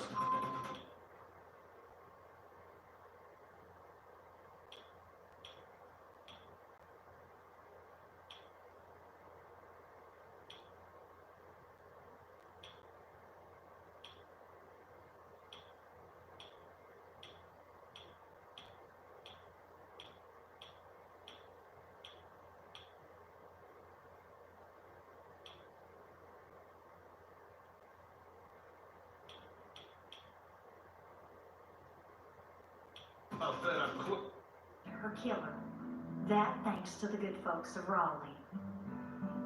With their help, the dark stranger who creeped outside their windows is gone, hopefully to a much higher destination. We might think things are sweeter and simpler down here in the South. After all, I we think pride this is ourselves on Southern being our pride neighbor's keeper. homicide. But we're not immune from evil. There are monsters hiding in the shadows, and God help us all when they decide to strike. First responders jump into action. Rescue 911 next. This is 911. Do you have an emergency? today on Rescue 911, Daredevil skiers Dallas, up for fun, defy the odds. I knew crime When an avalanche sends a wall of snow sweeping down on that town. There's a very good possibility that we weren't going to find anybody alive. Witness a grueling search for survivors. Plus, it's every mother's nightmare. When efforts to save her child We still got a total blockage of air. becomes a race against time on Rescue 911.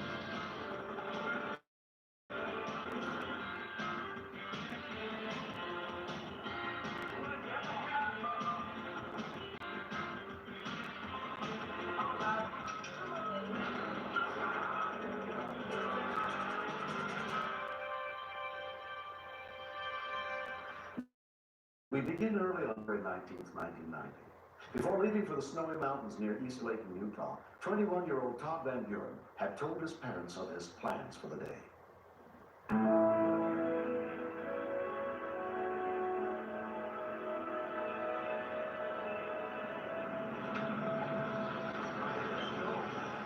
Todd had indicated to me that he and Scott Piney were going to go snowshoeing, and he would leave his truck as far as they could get it. You all right, Todd? Still here. So I knew where he was going and said he would be home by dark, if not before. I think this was probably a new challenge for him. Todd had talked about it for a long time.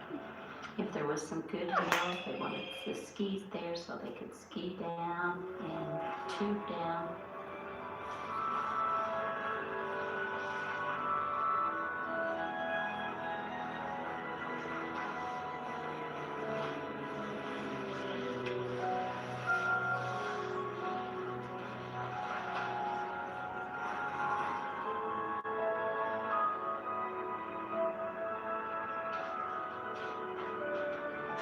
I guess he was snow tubing part of the way because he had like an inner tube.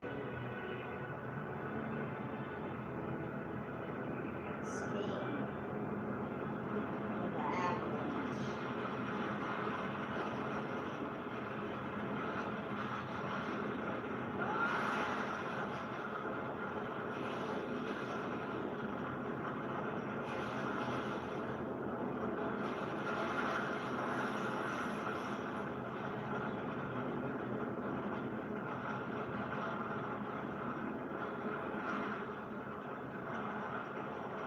When we continue, We've had several rescues that year, and this one here, with the snow as deep as it was, the cold weather, there's a very good This is possibility called that we're going to find Avalanche anybody alive. Friend, the segment.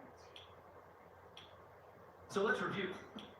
Plus, if We need your help to find this missing teen. Missing Children Justice. 14-year-old Carol Yang was last seen on December 7th, 2019 in Queens, New York. She may travel to New Jersey. Carol wears glasses and may have dyed her hair blonde. If you have any information that could bring Carol home, please call 1-800-THE-LOST. That's 1-800-843-5678. Please help bring Carol home.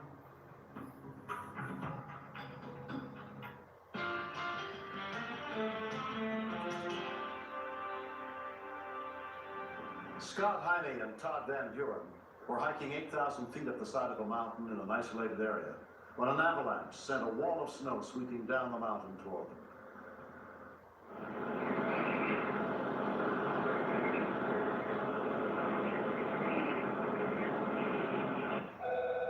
around 8 o'clock that evening, the Van Burens heard from Scott's girlfriend, Kim Thomas.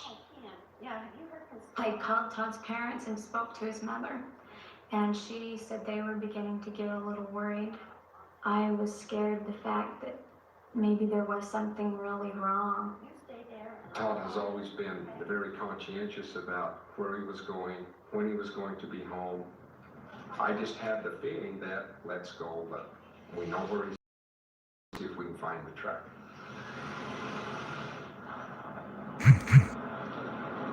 As usual, Todd had drawn a map for his parents, so they'd know what part of the mountains he was heading for. When I drove up this road and wound around and my headlights hit Todd's truck, I knew we had problems. Search and rescue teams from Davis County were called to the scene, as well as a life flight helicopter. One of the flight paramedics was K.D. Simpson. Moving people in there by ground will take hours and hours. It would be very difficult to actually locate the skiers because of the size of the area. There's a large area to get lost in. Around 10:30, volunteers with the Davis County Search and Rescue ground units began arriving, headed by Bill Jensen. So I can distinctly remember that was one of the coldest nights we've ever had. Hey guys, how's it going? We've had several rescues that year, and this one here, with the snow as deep as it was, the cold weather, there was a very good possibility that we weren't going to find anybody alive. We chose a ridge that was directly above where the truck was parked. I think that's a taxi. Okay, right there, I'll go in there. You can see here to be a ski trail going right up the ridge of the mountain. Okay, this is taxi, just let me just follow the right down there with the line. They're going right into those trees. Are these footprints? We followed them up the mountain, but you couldn't see where they went down. Scott's girlfriend, Kim Thomas, came to the base camp to wait. The highway patrolman told us there could be a chance that we might not find them that night. I knew if we did not go out and find them that night, that they might not make it. We could see a small slide that went through the tracks. Let's just continue on up through further. Pilot Craig Cowley flew the helicopter as low as he safely could in the dark. We were not having any luck picking up tracks. I continued descending down into the canyon so that hopefully we could pick them up going out the other side.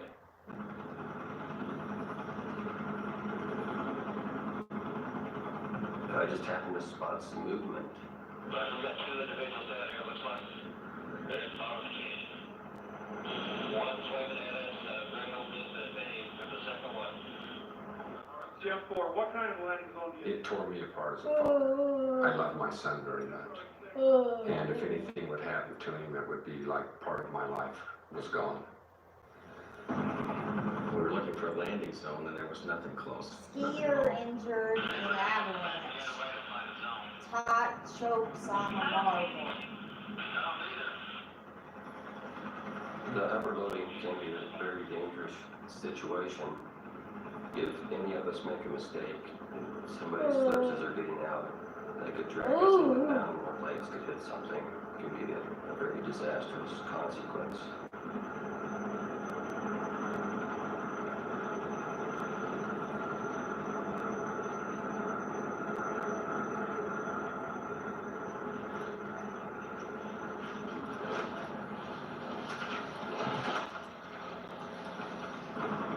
Back at the base camp, plans were being made to try to get the young men out of the steep canyon, no matter what their injuries.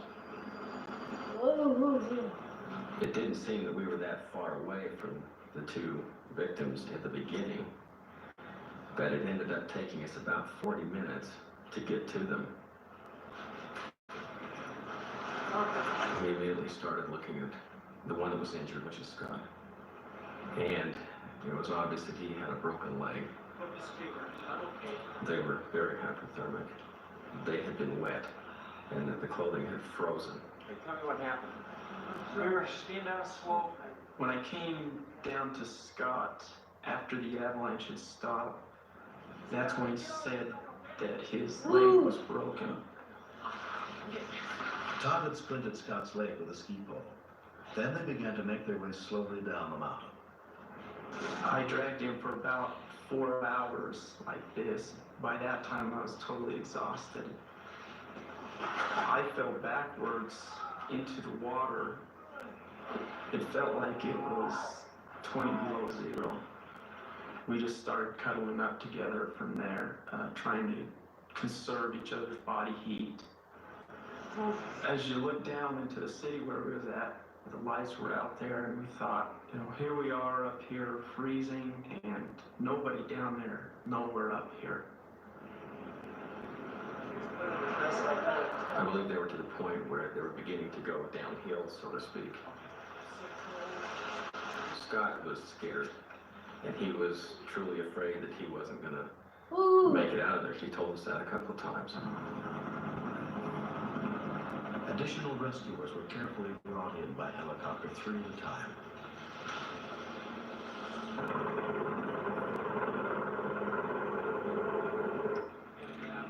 We had some powdered Gatorade, and we began then giving this to Todd and Scott.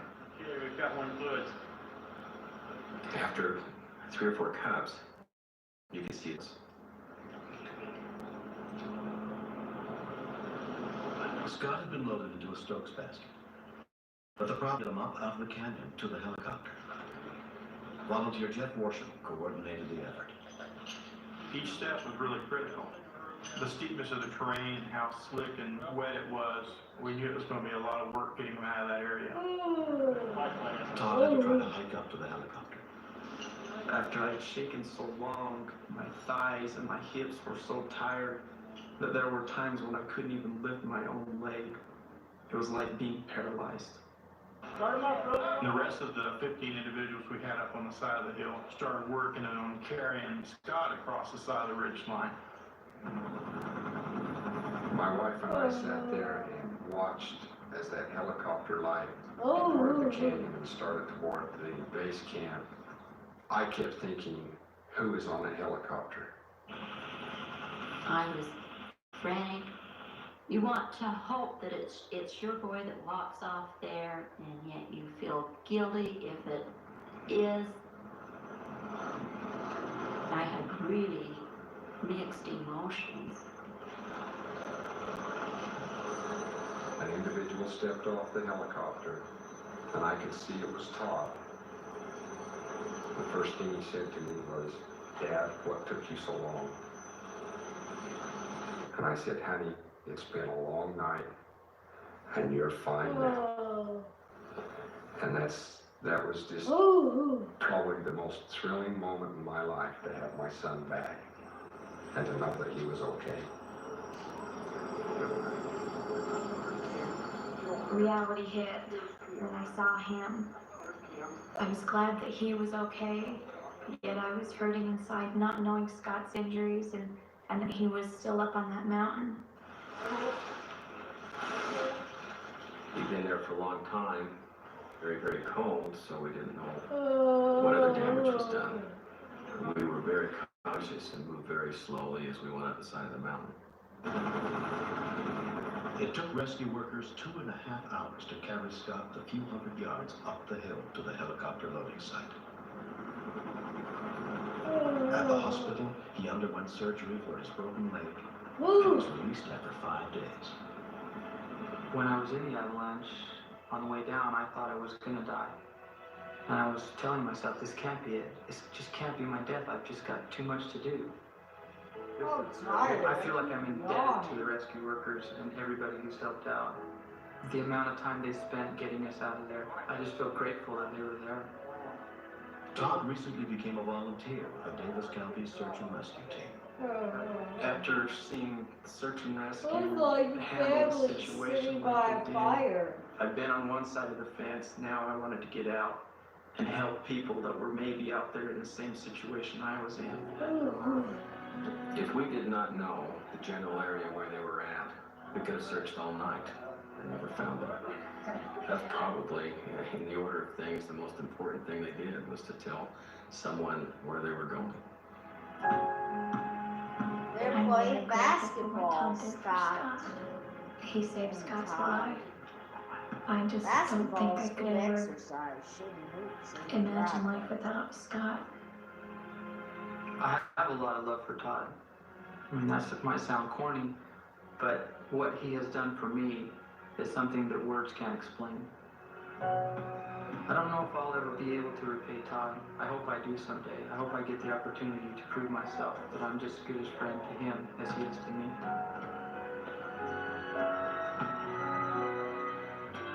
Next.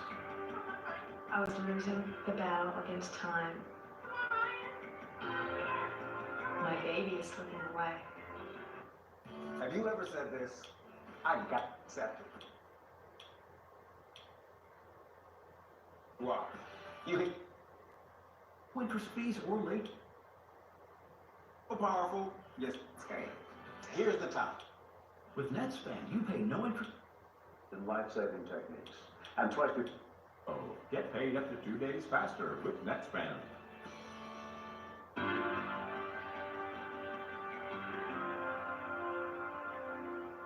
28-year-old Donna Boschel was well trained in life-saving techniques, and twice before she had used those skills to save the lives of 2 local children.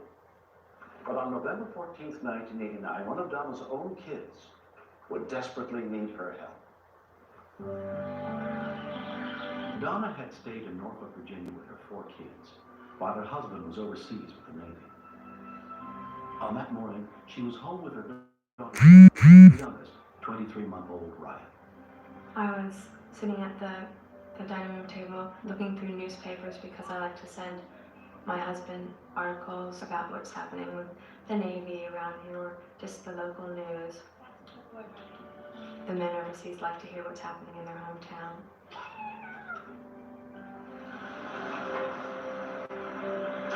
Around 9 a.m., Robert Gower and Donald Coleman arrived to finish installing an air conditioning unit in back of Donna's house. This was our last day on the job, and we'd only had about a half a day's left of work to do.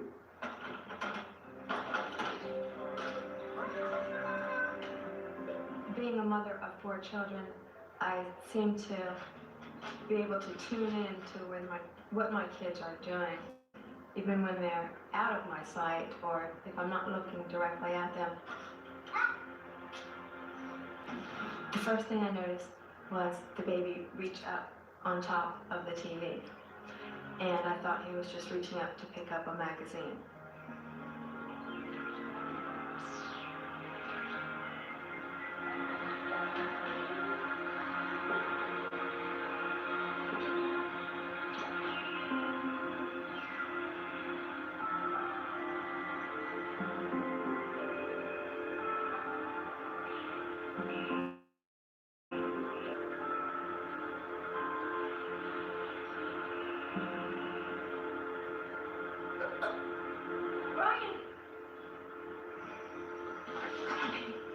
I knew right away that he was choking on something, but I had no idea what.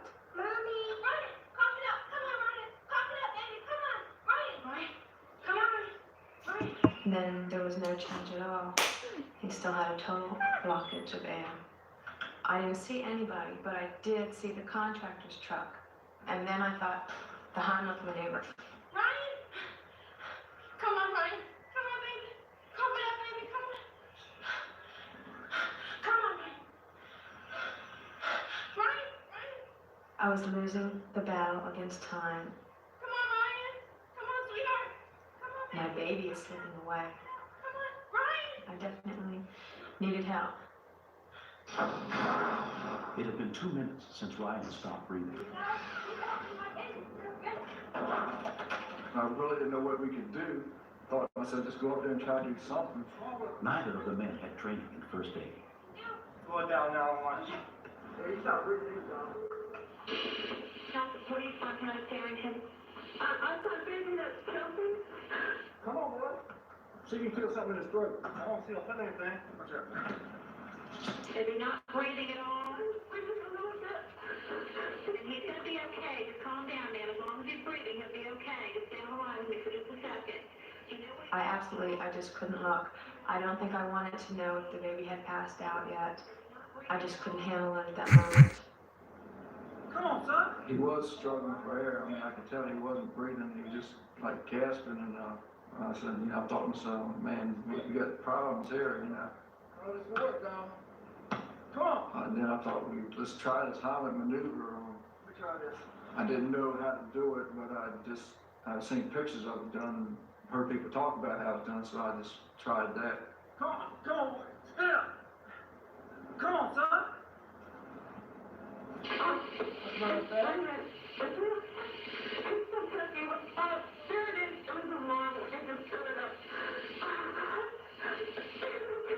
Is he crying? Sure, yeah. All right, get him to cry, man. Is he doing okay? You all right? He is? You don't need a rescue unit? No. Okay, we'll go ahead and cancel it. Uh-huh. It was like total relief. Right. Oh, baby. I just picked him up and just wanted to hold him really tight. And was so thankful that he was okay. Lucky. He's all right now, isn't he?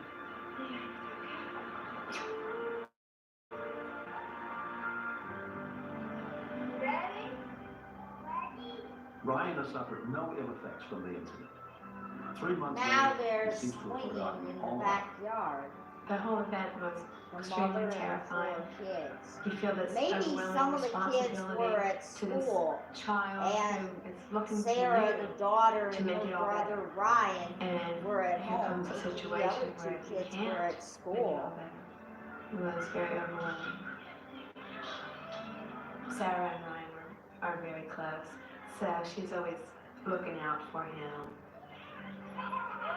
Dad, why is it take? Because I love him.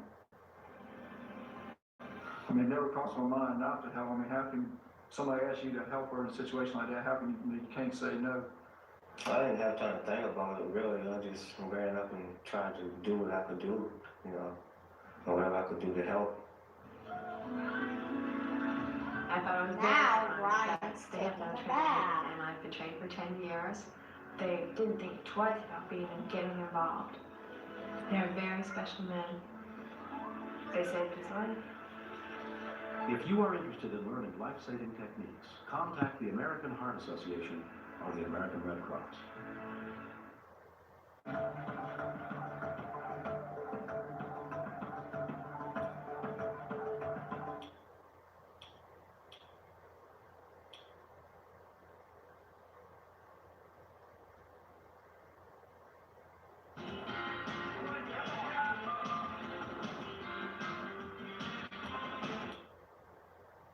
For her life.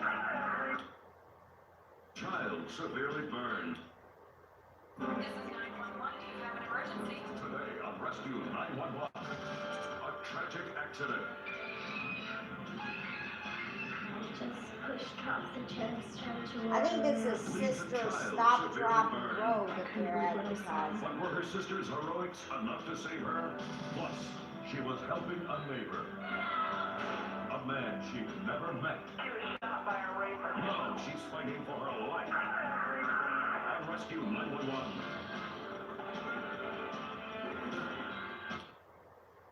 Okay, I think I'll delete Touch Friend Marble save.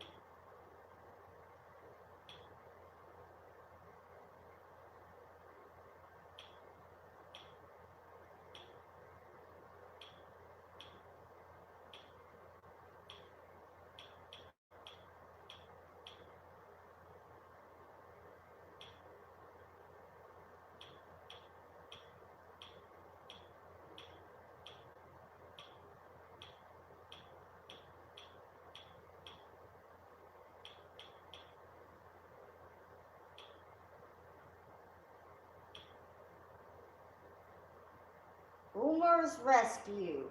911, it's a boy.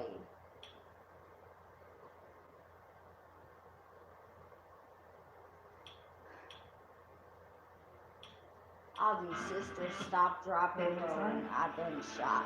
If you are interested in learning life-saving techniques, contact the American Heart Association or the American Red Cross.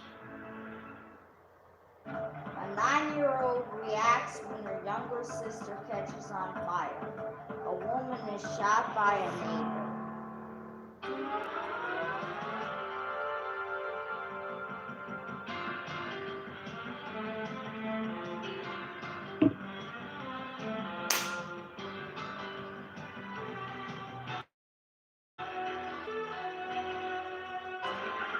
Step out of the car, please. Meow. This is 911. Do you have an emergency? Today on Rescue 911, a tragic accident. Just pushed off the chest, tried to roll around. Leaves a child severely burned. I couldn't believe what I saw. But were her sister's heroics enough to save her? Plus, she was helping a neighbor.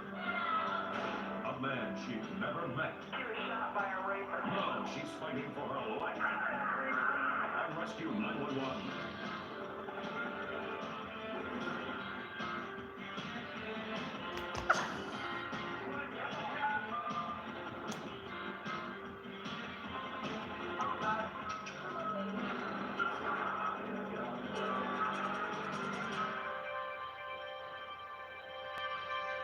When the people we love most are threatened, we can only hope that those around them are prepared to come to their rescue. Just after Christmas in 1991, Kelly Young was upstairs to take a shower, leaving 5-year-old Megan watching television downstairs with her 9-year-old sister, Jen.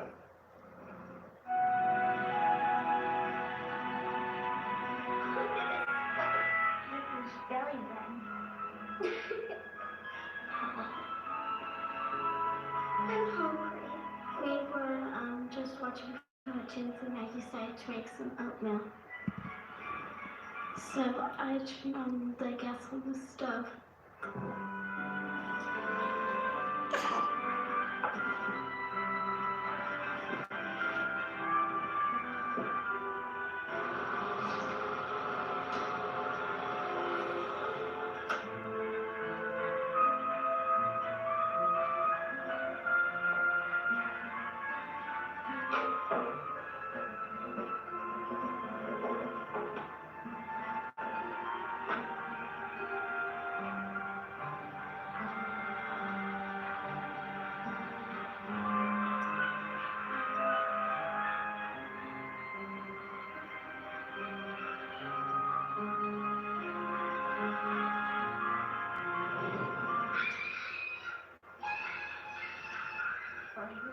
her screaming, and I'm all, oh my gosh, Megan, what's happened? So I ran over there and I just pushed her off the chair and started to roll her around. She thought I was trying to hurt her, but I just knew by then that I should drop the ball. When we continue, When you hear a scream like that, you know that there's something wrong. It was like everything was going in slow motion. I couldn't get down there fast enough. At Fingerhut, we don't define you by your credit score. AARP. Or 50. Hey, and the bus. for a while. Went in slow motion. I couldn't get down there fast enough.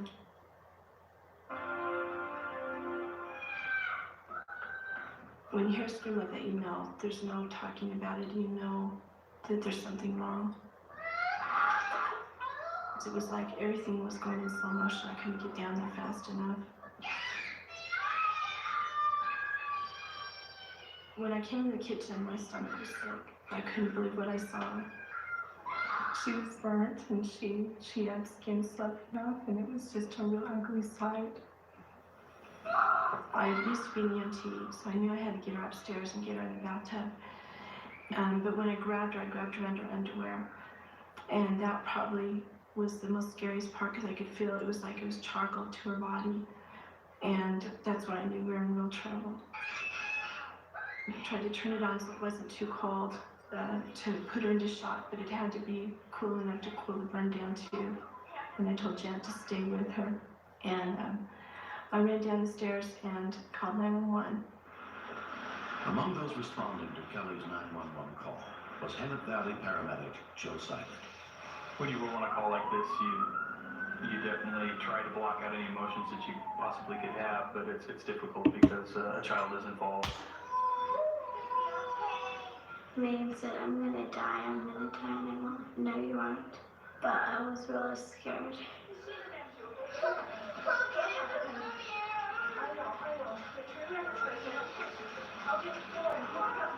I put this sheet in the water and got it soaked really good, and then I grabbed Megan and wrapped her in it. And I just held her and talked to her because that was the most important thing at that time. She was scared to death, she was crying, and she was hurt. Paramedics got to the scene within 9 minutes. You could smell quite a bit of burning hair and skin as we walked up the walkway. At that point, we realized that there was a serious burn. But we knew immediately she was going to need to go to the regional burn center, so we then decided to call the helicopter to get her out there as soon as possible. A ground transport would have been way too long and painful for her. We put a sterile mask on her. And that bothered her because she felt like she was getting covered up and she couldn't see. I was worried about her not having enough skin or blood. And I was worried that she may have died. I promised her I'd stay with her. And I told her she needed to be brave. And she needed to be, just tough. And she needed to get through this and be strong.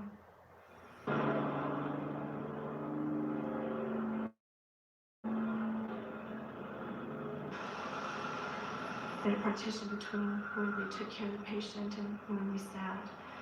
And I could hear the whole flight screaming. I knew they were trying to get an IV started. That was tough. That was really hard. Because I couldn't go back and talk to her. I couldn't comfort her or explain to her what they were trying to do. Megan was brought by Life Flight to the San Bernardino County Medical Center, where she was treated by Dr. Randy Ficus. She was in a great deal of pain. She had very extensive burns. The first 12 to 24 hours is a very critical period of time because late changes can develop that can be fatal. Megan's father, Bill Under, arrived while she was still in the emergency room. Her face was puffed up. She had those little blue eyes, and she looked at me. That's when everything really clicked with me, and I started losing it there. I never knew how serious burns were until this happened. I never took it as a life-threatening thing. I took her upstairs to the burn unit. It was hard to see the elevator doors close. Because you want to be with her, you want to stay with her. And we couldn't stay with her. After 5.5 weeks in the hospital, 5-year-old Megan Unger was released. Though her recovery has been remarkable, Looks like she still she's must undergo doing months of painful physical gymnastics. therapy and years of skin grafts. Because Megan looks like turned out to be parallel quite an parts. exceptional young lady. Maybe it's not a Yeah, gym, the last 2 or 3 maybe weeks it's she was just there, she physical helped therapy. all the nurses with distributing the food, and it just really turned out to be a bright spot in the unit. No, I can't praise the nurses enough. At San Bernardino County, they just gave her so much. They really did. They gave her a lot of courage. She's playing with and a lot of balloons, strength. physical I don't therapy know or how she all. would have made it without the nurses that she had. They go swimming in the pool. Even though she's scarred on the outside, I don't believe she's going to be scarred on the inside. And really, that's where the beauty is. I mean, you look at her, there's nothing wrong with her. She's That must be her still dad, the same old Megan. Kelly's Just husband. as sweet as can be. 'Cause Kelly is the I'm mom. grateful for Janet. If Janet hadn't been there, maybe I Janet would not be and with us Megan today. are daughters. I just knew that I gotta save my sister. And it's alright if I catch on fire She's too, because I know eating corn on I the should cob. stop probable. But Megan didn't know she was helpless, because she was just starting kindergarten that time. My sister saved my life. Looks like they're in the hot tub. Stop, drop, by and the roll. pool. I thank her. I thank her for doing that. Now they're probably in the big pool. I never thought it would happen that that kind of violence would touch Portia's life in any kind of personal way. Oh, my stomach. What's wrong? It always happens. Sweet. Heard that right.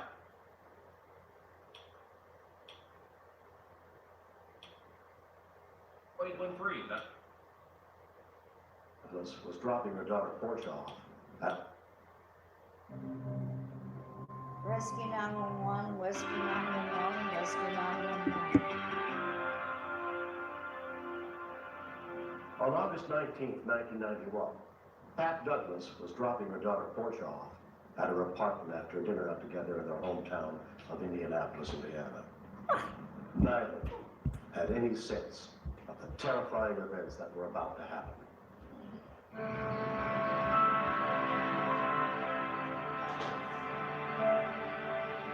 When I thought I would stop by Portia's apartment to pick up a hat that I wanted to borrow. As I was sitting there, I noticed a young man looking out the window, kind of pacing back and forth. And at the time, I thought that was rather unusual behavior. So I sort of had a mother instinct that something wasn't right about that. But then when Portia came down the steps, I totally forgot about him.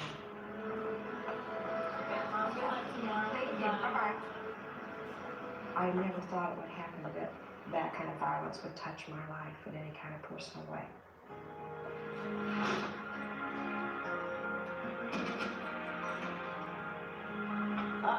Portia had been on vacation, and this individual had just moved into the apartment. And he came out of his apartment and asked her to borrow some salt. Okay, I guess so. Just a minute.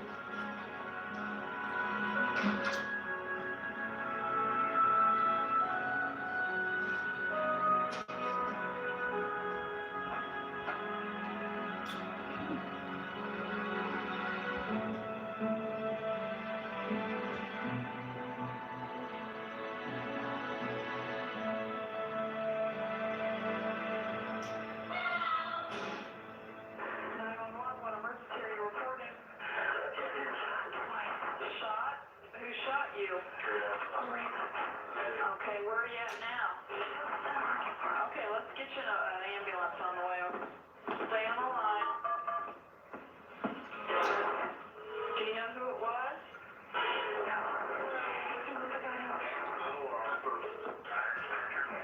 Okay, Lawrence, we need an ambulance 7607 with purpose.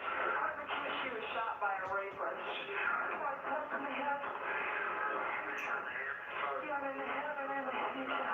Okay, you're in a park. Marion County Sheriff's Dispatcher Victoria Samuels had only been taking calls for a month.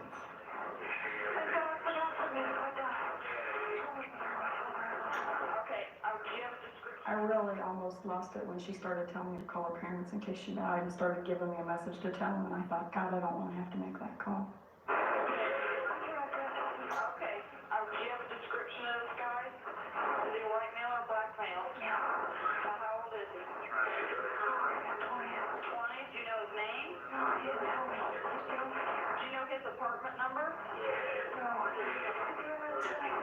Yeah, they're on their way. Sheriff's deputies and rescue units were immediately dispatched, including Lawrence Township Fire paramedic Jeff Muzar. We had as a person shot and the suspect was still in the area or on the scene and do not approach.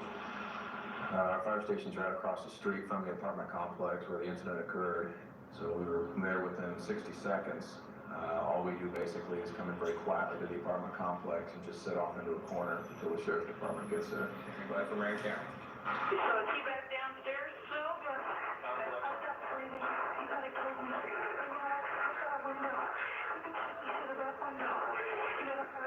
Okay, it's all right. You locked the door. You're doing all right. We've got everybody on the way. Sheriff's deputy Kelly Hayes was on routine patrol 3 miles away when the report came over his radio. Man, you hear, someone has been shot, you automatically know that the suspect's not afraid to use a weapon, and we were advised that he was doing the same area, so your adrenaline's popping. Have you got the bleeding stopped? Do you have anything to stick on, like your cloth or your shirt or anything? My nature was to worry about the medical side, and I had to remember that I'm in a police dispatch, and at this point in time, our protocol isn't to give medical information over the phone. What kind of a gun was it? Handgun? Okay, was it a pretty big gun? And she was breathing a little hard, so I was really concerned she would die before they got there.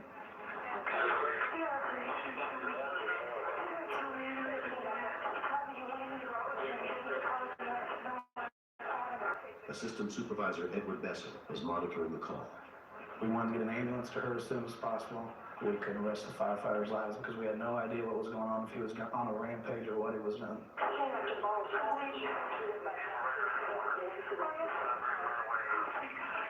you know if he drives the car, ma'am? Do you know what kind of car it is? I was relaying the information that I was receiving to the dispatcher, who was in turn telling the officers in the field. The newer one? Also, you have a gunshot wound to the left side of the chest. Patient's experiencing difficulty breathing. 2-minute ETA. By this many changes, we'll be standing by for the sheriff. The apprehension and the anxiety of just sitting there waiting is the most frustrating part of it. You want to go in, but you know at the same time, if you go in there, you're going to be part of the problem and probably be shot too. While officers were en route to the scene, a second call came into the sheriff's department.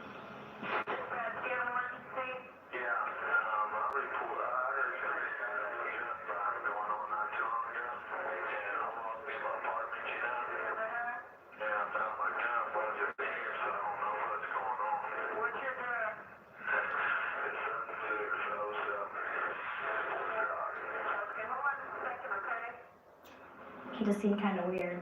Then after I realized it was the same address that the lady was calling from, I put 2 and 2 together. And reported a break-in where a firearm had been stolen. We knew the suspect was now in his apartment. He basically thought the victim was dead. Otherwise, he wouldn't have called in. He would have been up there to finish the job. Within minutes of the call, officers arrived on the scene.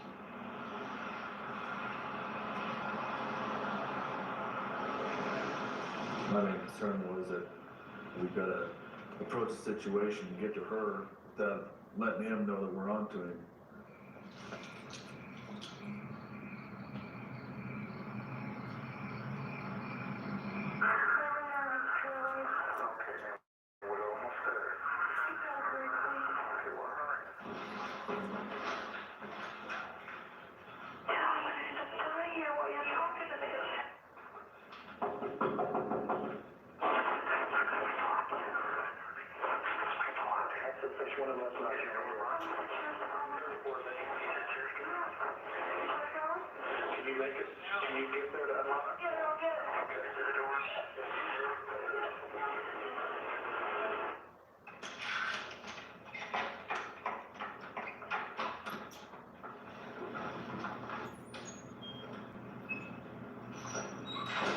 The sheriff's department.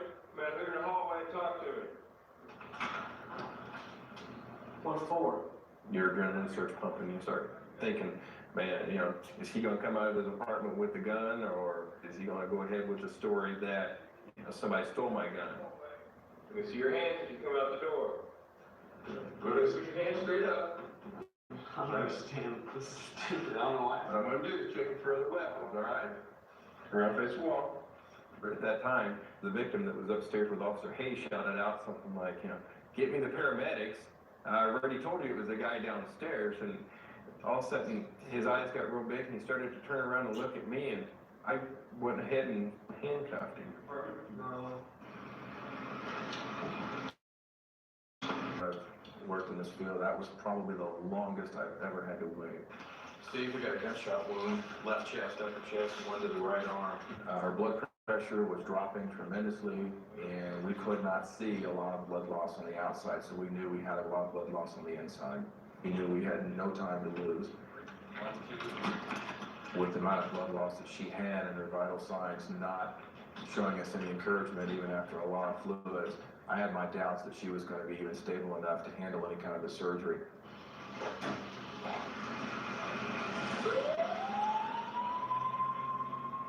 Portia was rushed to the hospital as Detective Sergeant John Tilton, head of the investigation, arrived on the scene.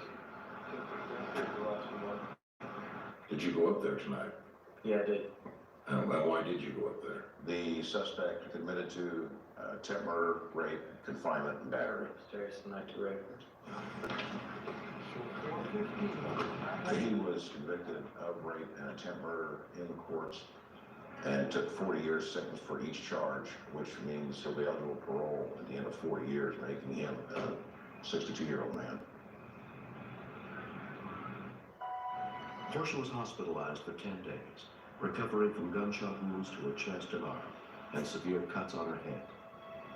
She fought him the entire way, and when she saw the second shot coming, she put her hands over her face and then played dead until he left, which in fact saved her life. Less than a month later, Portia returned to work as an attorney. But the painful memories of that night still linger. I was terrified, and nothing was as soothing as hearing that operator's voice on the telephone. It was my line to reality, to the world.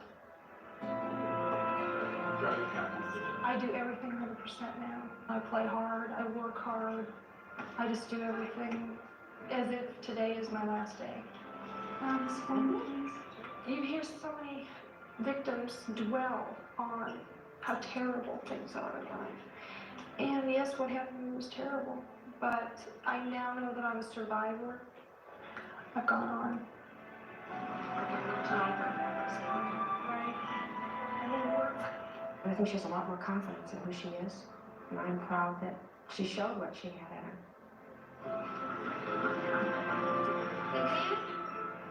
For about 2 months after the rape, I was terrified to be in a house in the evening by myself.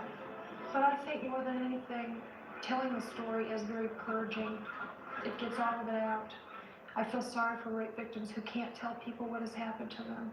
If you hold it in, it just eats away at you. But if you can tell it and get it out, you can then go on with your life.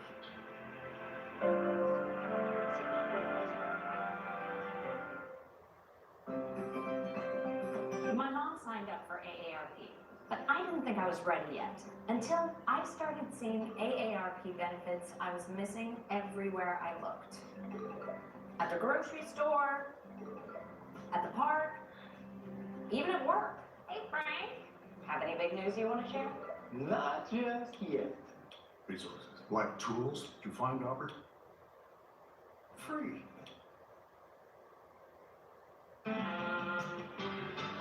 Thanks for using locast.org, the nonprofit that makes local, over-the-air broadcast available to everyone.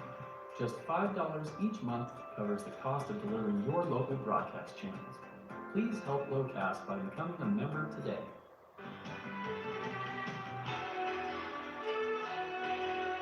Mr. Shapiro, step out of the car, please.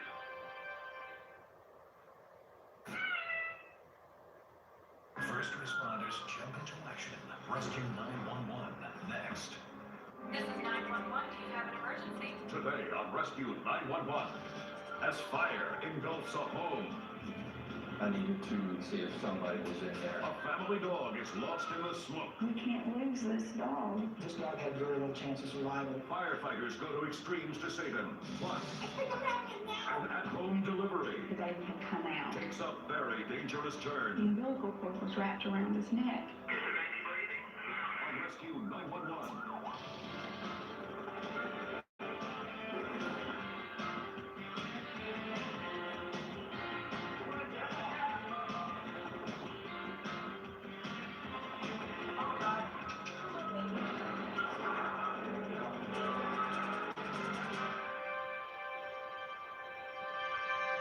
For the past 4 years, 11-year-old Heather Wheaton has waged a courageous battle against brain cancer.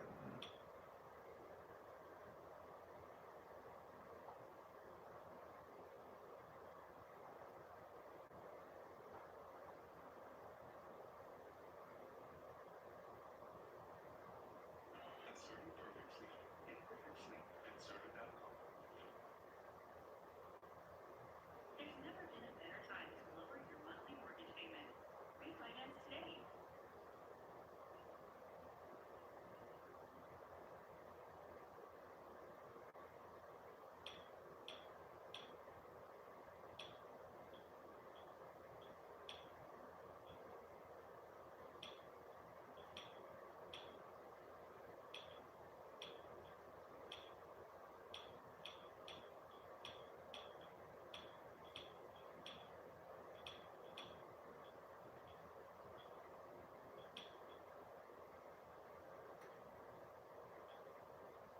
Despite no...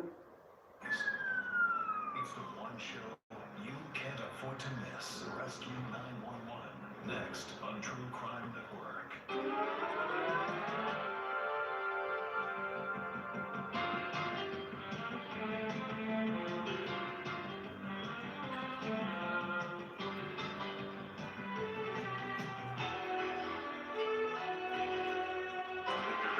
Step out of the car, please.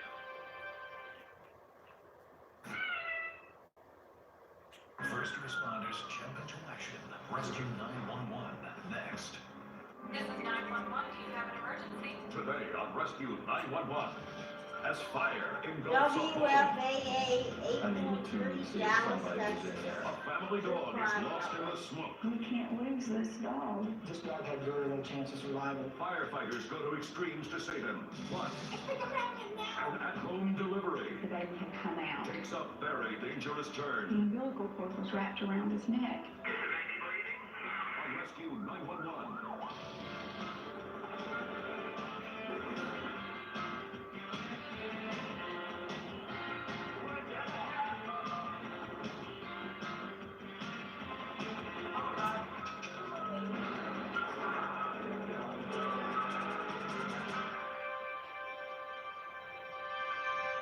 For the past 4 years, 11-year-old Heather Wheaton has waged a courageous battle against brain cancer. Despite numerous operations, radiation therapy, and the loss of much of her sight, she continues to inspire everyone in the small farm community of Vandalia, Illinois, with her strength and will to survive. I thought if Heather had a puppy, it would give her incentive to come home from the hospital after operation. But to me, he wasn't a very pretty dog. He was like so. She'd pick out. She said, "I didn't pick this dog out. He picked me out, so he loves me." Thank you, Mama. I lost 3 guinea pigs and 1 dog. And then a lot. All those animals meant a lot. And when I first saw Boomer, he sat on my lap and he looked up at me with those black eyes and like, let's go home. It may seem real hard to understand why a dog would mean so much to a little girl and her family. But when it's an incentive for someone to live as long as they can live, then it's like a gift. On December 29th, 1991, Pam and Todd Wheaton were going out, so they had arranged for Heather to spend the night at her grandparents'. Boomer still was a little pup, and piddled on the carpet, so I'd make them pin him up in the kitchen.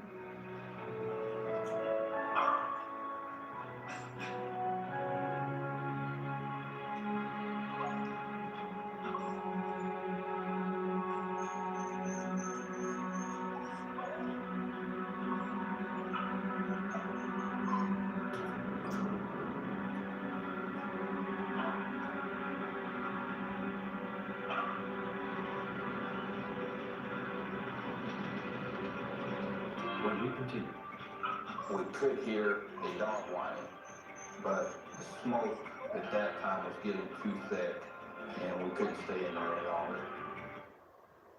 What you are about to see is easy to get you. Zantac. Filter substantial. Shootings happening in our culture.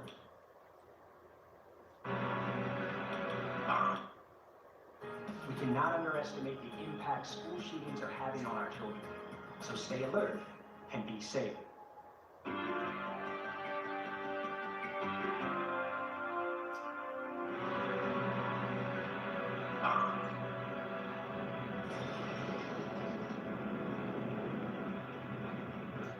At about 8:30 p.m., Vandalia police officer Sonny Bernal was driving through the neighborhood. I was on routine patrol this evening when I noticed a orange flash to my right. When I backed up, I confirmed that the home was on fire. Vandalia 277 at the fire department on St. Clair Street, house fire.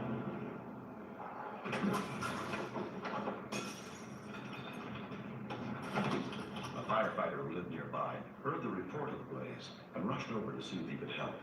What you got, Sonny? I think there's people inside that couldn't get the door unlocked. Kick it. Go ahead. Anybody in here? Fire department. We confirmed that no one was in the home, but we could hear a dog whining. But the smoke at that time was getting too thick, and we couldn't stay in there any longer. So for our own safety, we then got out of the home. Within 7 minutes of the call, the Vandalia Volunteer Fire Department arrived at the scene, including firefighter Gary Gordon. When we first arrived, the smoke was bellowing out of the house. It was very, very thick, very, very black. One of the firefighters came out of the house and said that he had heard whimpering of the dog inside the house. I have a dog of my own, and I know that they were part of the family. So I knew that we were going to make an attempt to try to find that dog for the family, if at all feasible. We did make a search of the living room and the front part of the house to try to find the dog. But it was unsuccessful. We couldn't find him. A neighbor called Heather's grandfather, Harold Tidwell, and told him about the fire. Okay, I'm on my way up there. Right. When my grandfather told me that there was a fire in my house, I thought, Boomer. Oh no, Boomer. And all the way over to my house, I thought, I don't want Boomer to die. We all know Heather's illness, and I think it just made it that much more of a plight to try and save the dog for her. When I first heard there was a fire, my first thought was about Boomer, because I can replace material things. But I felt at that moment, Heather can't lose this dog. We can't lose this dog. Heather has lost enough. As soon as the fire was contained, the rescue workers went back in to search for Boomer. Upon seeing the dog, I believed the dog to be dead, and I didn't feel there was any hope for it. They immediately carried Boomer outside and assessed his condition. His pulse was very rapid. He was unconscious. He would not respond to any painful, what we call painful stimuli. We couldn't get him to respond at all. This dog had very little chance of survival being in the conditions that he was in. How is I going to tell a little girl who's dying herself that her dog had died? That was her friend. And when you take something like that away from a terminally ill child. Sometimes I would have seen sin to live. And I wasn't ready for that. Firefighter paramedic Mark Ponzel was also on the scene. I've heard of this dog CPR being done before from another paramedic that I work with. So I cuffed my hands around its mouth, held its mouth closed, and blew through its nose. The ambulance arrived, and we got some oxygen, and used a pediatric mask, and gave it oxygen to a pediatric mask. The turning point seemed to be when we gave the dog the 100% oxygen. His respiratory pattern seemed to pick up. His breathing was somewhat less labored, and he also started to move around just a little bit and started to respond. And once we saw the dog was starting to come around, it did make us feel really good. It seemed we did have a chance. When I walked over to Heather, she was physically sick from her nerves worrying about Boomer. She started crying and just held on to me. Boomer was rushed to the family's veterinarian. Dr. Connie Heaton met them at the clinic. When I first saw Boomer, he was almost non-responsive. If you talked to him, he would try to work. He was just too tired. He would lay back down. He just showed signs that it was pretty close, was touch and go, that if we didn't keep things going, that Boomer wouldn't be with us much longer. I stayed with Boomer by myself, treating him, watching him, seeing how the drugs were affecting. As he became more responsive and wiggling to where I couldn't hurt him on the table anymore, then I knew Boomer was going to be okay. Boomer was treated for smoke inhalation at the animal hospital. 3 days later, 11-year-old Heather was finally reunited with her puppy. He was like, "Hi, Mommy," because I act like he's my son. And I was like, "Yay, Boomer, you made it." And he licks me again. He's always licking me. Either that or biting me. Recently, Heather got a chance to meet the rescuers who saved Boomer's life. I'm Gary. I'm Mark. I'm Sonny. When we saw Heather after the rescue, it almost brought tears to your eyes when you saw her around Boomer. She was very appreciative of what we had done, and it meant a lot to us to see her playing with that dog, that you could see in her eyes that that dog meant a lot to her. We saw the importance of what we had done, and it made everything worthwhile. He's teething real bad. The men that saved Boomer, I think they went over the line of duty. You know, they didn't have to, but they did it anyway. Today, a lot of people don't go that extra mile for somebody, and they did. They went that extra mile for a little girl. And I'll always be grateful for them. They're real special people to us, and they always will be. Thank you guys for saving Boomer. I'm very, very proud of the men that helped Boomer. If they didn't help Boomer, Boomer wouldn't be here today. I should find a nice thank you card though. That's what I should do.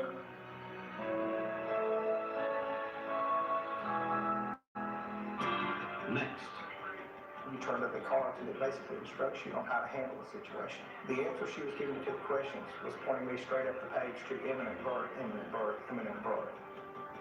Were you or a loved one diagnosed with Parkinson's disease, or do you suffer from these symptoms? My grandmother Your illness may have been caused had by past. Parkinson's disease, and she passed away at 86. And we'll give you the And her husband Mike of Lawrenceville, Georgia, were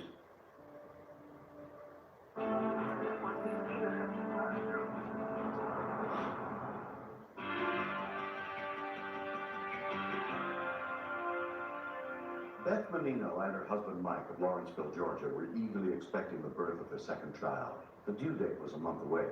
But on the evening of April 25th, 1992, they discovered that for all its joy and wonder, there's nothing predictable about having a baby.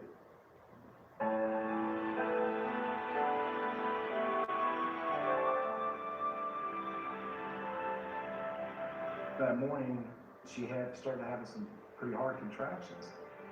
Are you okay, Meg? we went on up to the hospital. But the nurses and the doctor said that, you know, that she was not ready to deliver. Mike, the contractions aren't getting any better. Can you try going to the grocery store and get me some juice, maybe something for the pain? I jumped out of bed, and Megan and myself, we went on up to the grocery store. I didn't know that the clock was ticking.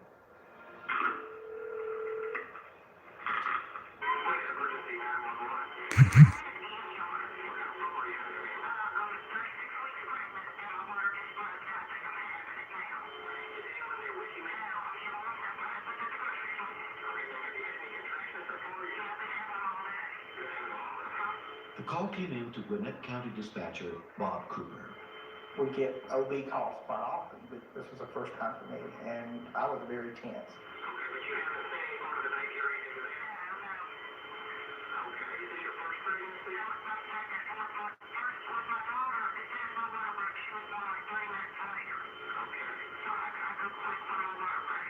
You turn to the cards and it basically instructs you in medical information on how to handle the situation.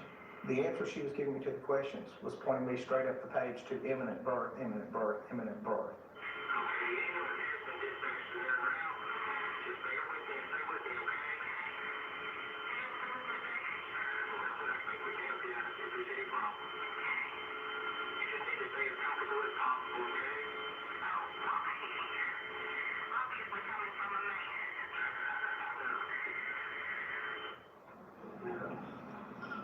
Just as soon as I opened that door, she just started hollering.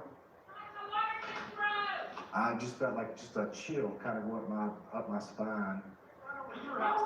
A neighbor took Megan to her house to look after her. I raced into the bedroom, and I noticed that the phone was laying on the bed. When we lost contact, I was totally shocked. Whenever you have a birth like that and there's no medical assistance, you run the risk of losing a child. Come on, hon. Let's get on up. Let's get on up to the hospital. I says, Beth, I said, let's get on up to the hospital. Why you just hung up on 911? She just started screaming at me. I was just talking to them. All right. She was saying some words that would make a man blush. She really was. When they had recontacted us, I immediately plugged in and took the call. I thought, okay, it's brass tacks time around here.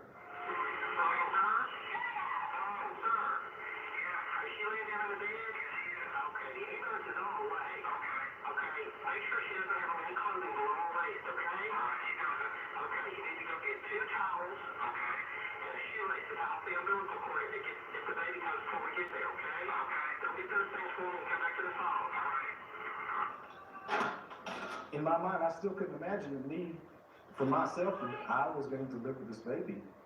I knew that 911 was going to get here on time.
The baby had come out, and when I leaned forward to see him, the umbilical cord was wrapped around his neck.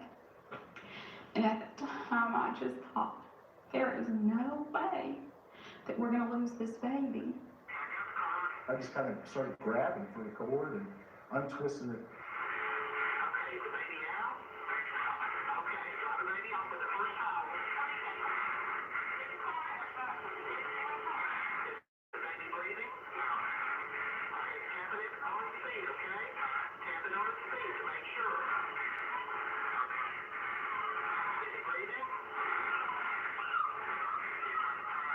It was just this beautiful, most wonderful scream I had ever heard.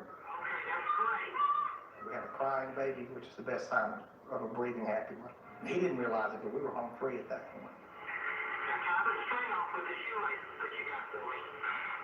About 6 inches from the baby, but don't turn it. Okay, sweetie, hold on. You don't want to cut the umbilical cord. Oh, gosh. Is it boy or girl? Boy. It's a boy. Congratulations. Thank you. Probably that split seconds when I heard the cavalry hum. I could have probably just fell on the floor. I really could have. Congratulations, you did great. Thank you very much. I'll get on. Bye-bye. As soon as I hung up the phone, my head hit the desk, and I thought, I can't believe I just survived that. I feel like I gave birth myself.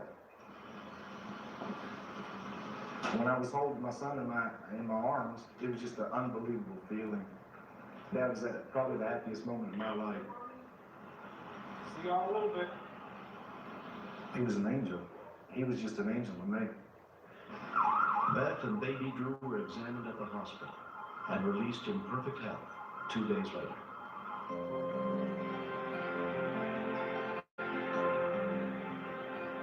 I knew that when I first met Mike, that he had so many wonderful qualities.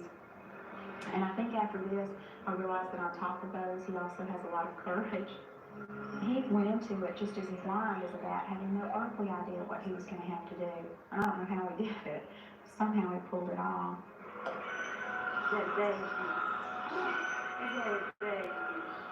To be able to say that I delivered my son, it's wonderful. It really is. Drew is 7 months old, and he's growing like a weed. He's the most handsome boy that I have ever laid my eyes on. Hey, how you doing?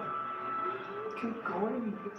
When I first dialed 911, I was very, very panicked. And there was just a wonderful voice on the other end. Hey there.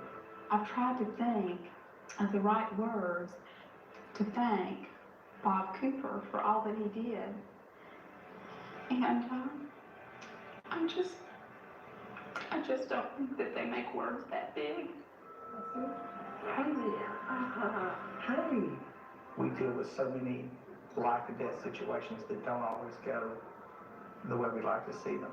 So every time I see that baby, it brings a smile on my face. Not so sure the fact that we brought a life into the world. It was definitely a pleasant experience when it was over. But getting there was kind of rough. Hey there. Look at there. Everybody has a visor in their car, but a visor in the wrong place can actually make it harder to see. Nick Bolton here with the wheel.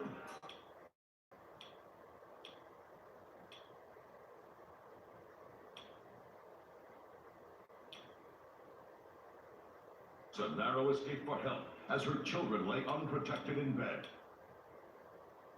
Panic in... Mr.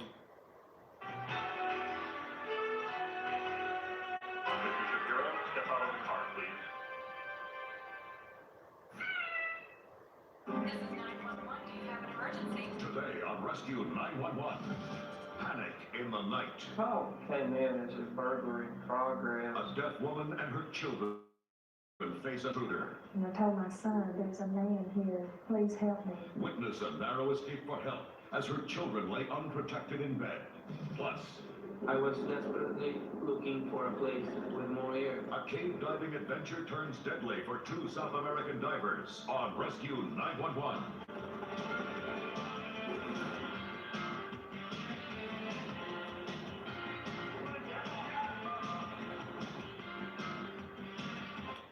Okay, I'm going to end this live stream now. Thanks for watching, because it's almost midnight.